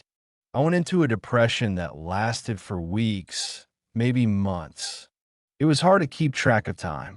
An old friend who was also struck with grief over the loss of Minato sensei helped me out of my depression. Who was that? Jiraiya. He was your father's sensei. Kakashi answered. That pervy sage. Naruto thought fondly. He wondered when he'd see the old man again. Naruto shook his head. Now wasn't the time to be thinking of him. He had told me that if Sensei were alive, he'd never want to see like this. Kakashi continued. He had told me that I had experienced enough pain and that I should look towards the future instead of mourning over the past. As I was slowly recovering from the pain of losing those close to me, Jiraiya came to me and said he was going away for a while. He had asked me to do something for him, something that would have made Minato sensei happy. What did he ask you to do? Naruto asked anxiously. You did what he asked, right? Kakashi braced himself. He slowly opened his mouth to answer Naruto's question. He had told me to take care of Minato and Kushina's only son, the new Jinchuriki of the nine-tailed demon fox. Kakashi answered. He had asked me to be your guardian. Silence. Naruto stared at Kakashi with wide eyes, who was clenching his fists together in frustration. With everything he knew and all the memories he had. This was something Naruto had never known. To think that such a request had been made in the past. Kakashi was never one to turn down the requests of those he cared for. So why didn't he accept this one? Why hadn't he been there for him when he had been asked specifically? Jiraiya left without an answer from me. I was supposed to be there for you. Kakashi seethed, growing more frustrated with himself with each passing second. But I didn't. While I had learned to deal with the pain of loss, I was afraid of experiencing it again. Just thinking about you reminded me of my sensei, a memory that I forcibly repressed. I was still young, barely an adult when I was asked to become your guardian. How could I even think of protecting you when I couldn't protect my own team? Kakashi sighed. Naruto watched as his sensei took a deep breath and let his muscles relax. The copy stared at the ground with a miserable expression. Knowing that my teacher's son was alive brought me great joy. But at the same time, I couldn't stand the thought of you. I was afraid I couldn't protect you. I ran away from my duty. Kakashi said sadly. I went to the Hokage and asked him to take care of you. I even quit the ANBU squad and asked to become a Jonin instructor, following my sensei's footsteps. Over time, I learned to suppress my painful memories to the point where I had completely forgotten about you. I hardly ever thought about my sensei's family. I just spent my days reading books, going on missions, drinking with friends, and had many teams assigned to me, all of which I failed because they didn't show enough teamwork. You team was actually the fifth to pass my bell test. Aren't we the lucky ones, huh? Naruto smirked. Kakashi allowed himself a small chuckle. When I saw that you had been assigned to me, memories began flooding back to me. Kakashi went on. I buried them deep within my mind, hoping to forget them again. It wasn't until earlier today, when you asked those questions during the test, that Kakashi trailed off. Naruto just stared back at him. I was so caught up in my feelings of regret and remorse that I abandoned you. Kakashi sighed. I had even forced myself to forget that Minato even had a son. Naruto turned away from his sensei, a new question forming on his lips. Do you hate me? What his teacher did next shocked Naruto more than anything he had seen so far. Kakashi dropped down to his knees and bowed in front of Blonde, his forehead touching the earth. I have never hated you, Naruto, Kakashi said fiercely, keeping his head to the ground. I was a fool who drowned himself in self-pity. I abandoned you because of my own fears. I should have protected you. I should have been there for you. I betrayed you and Minato sensei. Nothing I say could ever justify what I did to you, but all I can say is that I'm sorry, Naruto.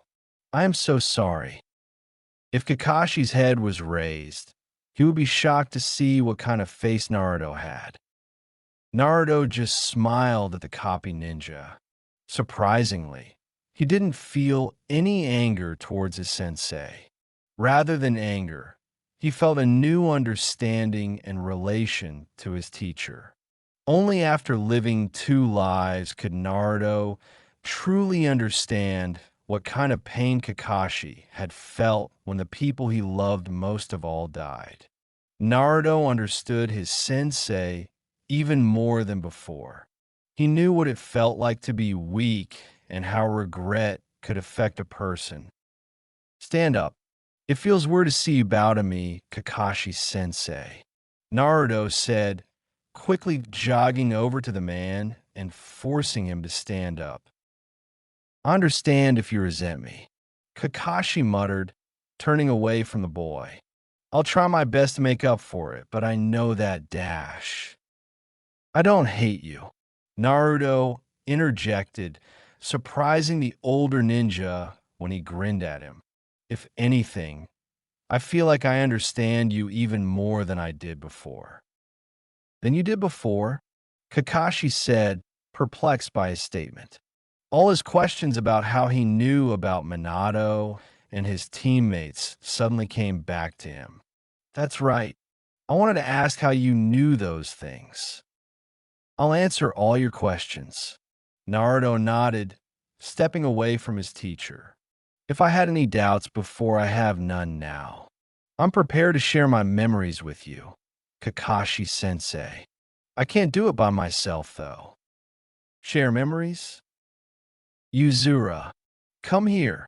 Naruto shouted into the forest. They both waited in quiet silence for a few moments. Kakashi turned his head when the sound of rustling bushes caught his attention. A white fox suddenly bounded out of the brush and jumped in between the two of them. Kakashi was more than a bit surprised by this, and had already drawn a kunai in order to slay the creature. He stopped short when a white light started to emit from the kitsune. Kakashi watched in wonder and amazement as the fox transformed before his very eyes. Naruto almost chuckled at the look on his sensei's face, remembering how surprised he had been when he saw Yuzura transform. In a matter of seconds, the white fox had disappeared, and in its place stood a beautiful girl with silvery white hair wearing an orange kimono. Yuzura bowed to the Kakashi, who was at a loss for words. Pleased to meet you, Kakashi-san. I am Yuzura, Naruto-sama's servant. Yuzura greeted. Servant, Kakashi asked, arching an eyebrow at his student. Don't ask. Naruto groaned, rolling his eyes. He took a deep breath and exhaled. Okay, Yuzura, do whatever it is you need to do. I will start then. Yuzura nodded, quickly performing a couple hand signs. Hold on. What about my questions? Kakashi demanded, stepping forward. He stopped short when he felt Yuzura press her index and middle fingers to his forehead. She did the same to Naruto with her other hand. I told you they'll be answered. Naruto smiled at the sensei. I don't hold any resentment towards you, sensei. If you had told me this before, I may have, but only after living one life and starting a new one can I say that I truly understand the pain you went through as a kid. What are you talking about? Kakashi asked, Naruto's words puzzling him to no end. You will now experience life through another's eyes. Yuzura cut in, closing her eyes as a green glow emitted from her fingers. Naruto-sama has decided to share his memories with you. Remember your past life? Kakashi-san. Past life. Just as he was about to ask more, a bright flash blinded his vision. Suddenly, his mind started feeding him a variety of images. All the pictures had him doing things he never experienced. Memory. Remember, Kakashi-san. Yuzura whispered, taking her hand back from him. Kakashi dropped to his knees, clutching his head as new memories flooded his mind. It was like something had burst inside his head, letting loose all these memories of another life he didn't know he had lived. He saw his students, Sasuke leaving, unlocking his Mangekyo Sharingan, fighting the Akatsuki, fighting and nearly getting killed by Pain, fighting Sasuke, protecting Naruto from Madara, and then it all ended with his death. One memory stood apart from the rest, though. The night before they had gone to fight Madara. XXXXX. Joe. Naruto. Kakashi sensei. Naruto stopped walking as his sensei gave him a lazy wave, marking his page in his favorite novel of Aika Aika and placing it in his pocket. The moon was high above their heads. The streets of Konoha were surprisingly vacant. Kakashi's visible eye crinkled as he smiled at his student. Should you be up this late? You got a big day tomorrow, Kakashi said merrily. The way you say that makes it sound like tomorrow's battle is no big deal. Naruto chuckled softly as he looked up at the stars. I just needed some time to think. I needed to go for a walk. Ah, the Rokadame needs time to clear his mind before the battle. Kakashi smiled, making Naruto smile a bit when he mentioned his future title. Anything you want to get off your chest? I'm all ears. That's okay. I prefer it if I could think things over by myself for now. Naruto replied, stepping past his teacher. It will be the hardest battle I've ever fought. I need to stay focused. I need to be strong. Even if it costs me my life, I'll make sure no one dies tomorrow. You've grown up, Kakashi remarked, making Naruto stop again. You've grown into quite the ninja, Naruto. Thanks for saying so. Naruto smiled gratefully. But I couldn't have gotten to where I am without my friends or your help, Kakashi sensei. Your father would have been proud of you, Kakashi said softly. Naruto's eyes widened in shock as he turned towards his teacher. You knew my father? Naruto said in disbelief. I never told you? Must have slipped my mind. Kakashi smiled lightly, turning to face his student. Slip your mind. Naruto deadpanned. And you remembered just now. I was actually your father's student. Kakashi smiled, making Naruto's jaw drop. Why, you're kidding. Seriously, I didn't tell you. Kakashi laughed. My, aren't I the forgetful one? Kakashi sensei, why didn't you tell me? Naruto demanded. If you were my dad's student, you must have been close. You must have known I was his son. Why didn't you tell me before? I really had forgotten. Kakashi shrugged while Naruto stared at him disbelievingly. Kakashi turned away from his student. Sometimes you force yourself to forget painful things. Kakashi sensei. His teacher just smiled apologetically at him. Kakashi looked up at the stars. Would you like to hear more about me and your father? Naturally, Naruto said yes. Kakashi went on to tell Naruto of all his adventures with Minato and being a part of his team. He told Naruto about Obito, Rin, how he got a Sharingan eye, fighting in the war, becoming an ANBU, about Naruto's mother, Kushina, and about his own relationship with his father. Naruto saw a side of Kakashi he had never seen before. All the things Kakashi was saying about his dad made him feel proud to be his son. All the things he was learning about Kakashi made him feel like he understood his sensei better. Wow, my dad was a pretty great person, wasn't he? Naruto smiled. One of the greatest, Kakashi replied. And now I know why you're always late to everything and how you got the Sharingan. Naruto grinned at his sensei. It turned into a sympathetic smile. It must have been hard to see him die. Yeah. Kakashi smiled a bit in remembrance of his old teammate. So, you didn't tell me about my dad because it was too painful for you to bring up? Naruto asked quietly. I'm sure that's one of the reasons. Kakashi replied, surprising Naruto a bit by his answer. The copy Nin let out a small chuckle. But really, what difference would it have made if I had told you who your father was? It would have been cool to brag to people that I was the son of the fourth Hokage. Naruto grinned. Kakashi gave a low chuckle in response. Naruto frowned. But why did you decide to bring it up now? What's the point in telling me you were my dad's student if you never bothered to mention it before?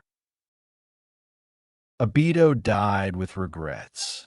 Kakashi said with a small sigh. Naruto raised his eyebrows at the man. He wished that we had more time as friends, and he never got to confess his feelings to Rin. I just felt that if I died tomorrow without telling you that I knew your father, I'd regret it.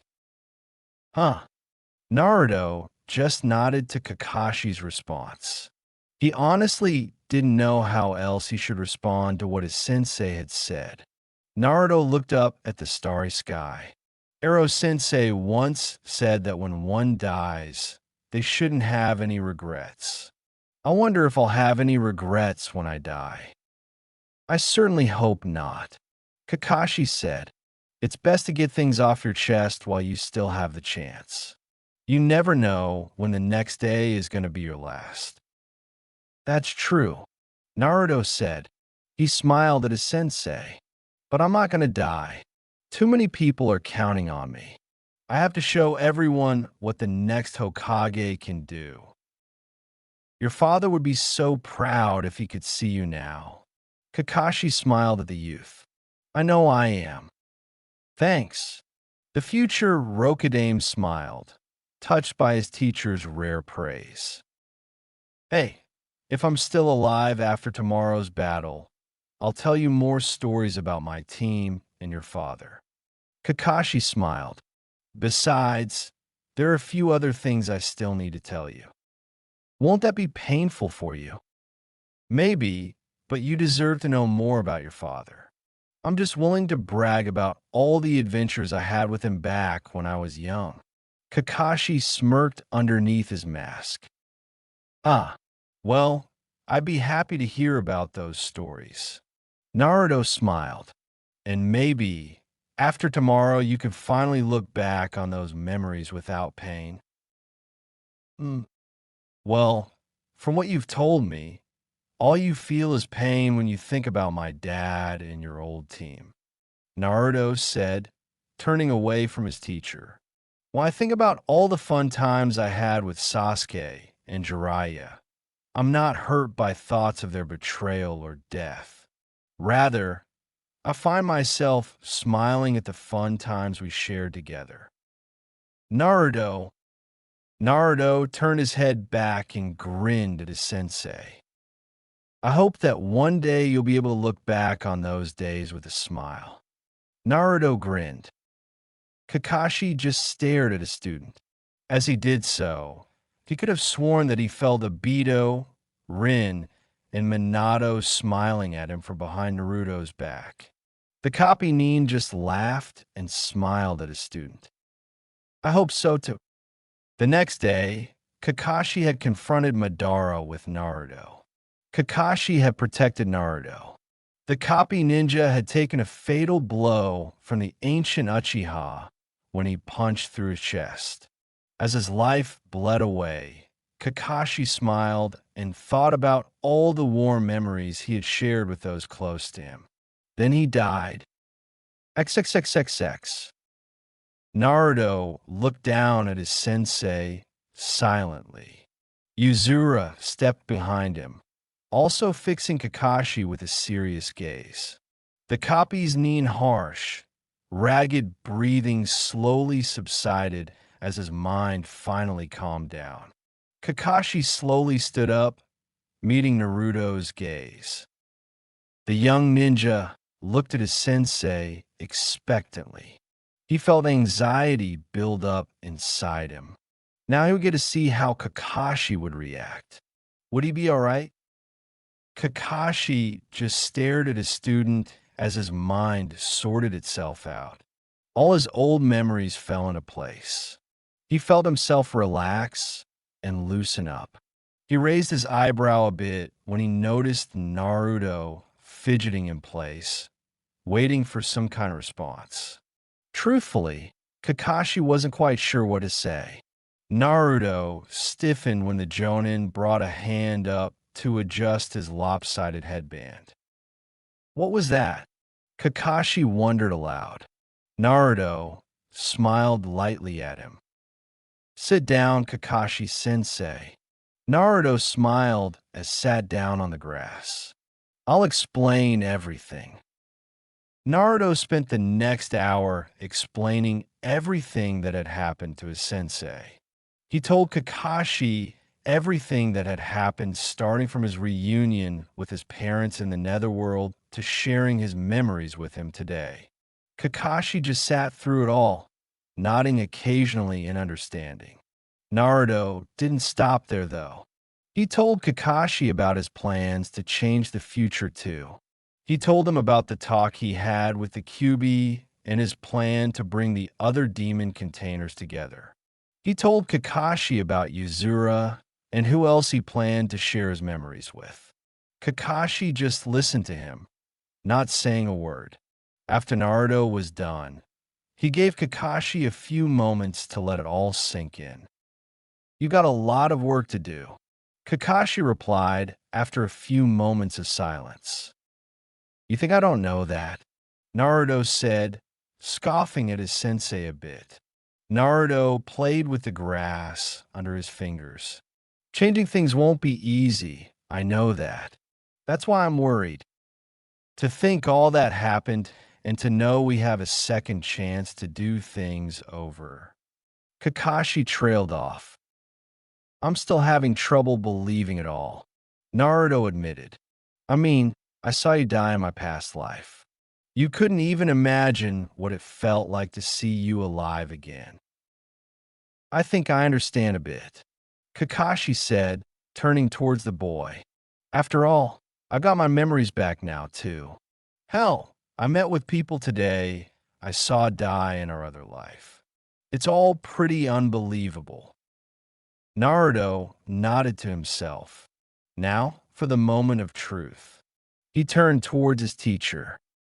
What are you going to do now? Naruto asked anxiously. What do you mean by that? Kakashi asked his student. Well, you know what's going to happen in the future, don't you? Naruto asked, fidgeting nervously as he spoke. Don't you want to try and change things yourself? Don't you want to tell anyone about the Akatsuki or Madara? You know about my plans, but don't you disagree with them? I mean, why listen to me when you could change things on your own too? Kakashi stared at his student. He could tell the boy was worried. Kakashi smiled at his student. Naruto was afraid that he didn't have his trust. Naruto, I made many mistakes in my past life too. Kakashi sighed, looking up at the orange sky. The sun was already setting. I don't just mean with my old team. I blamed myself for letting Sasuke go.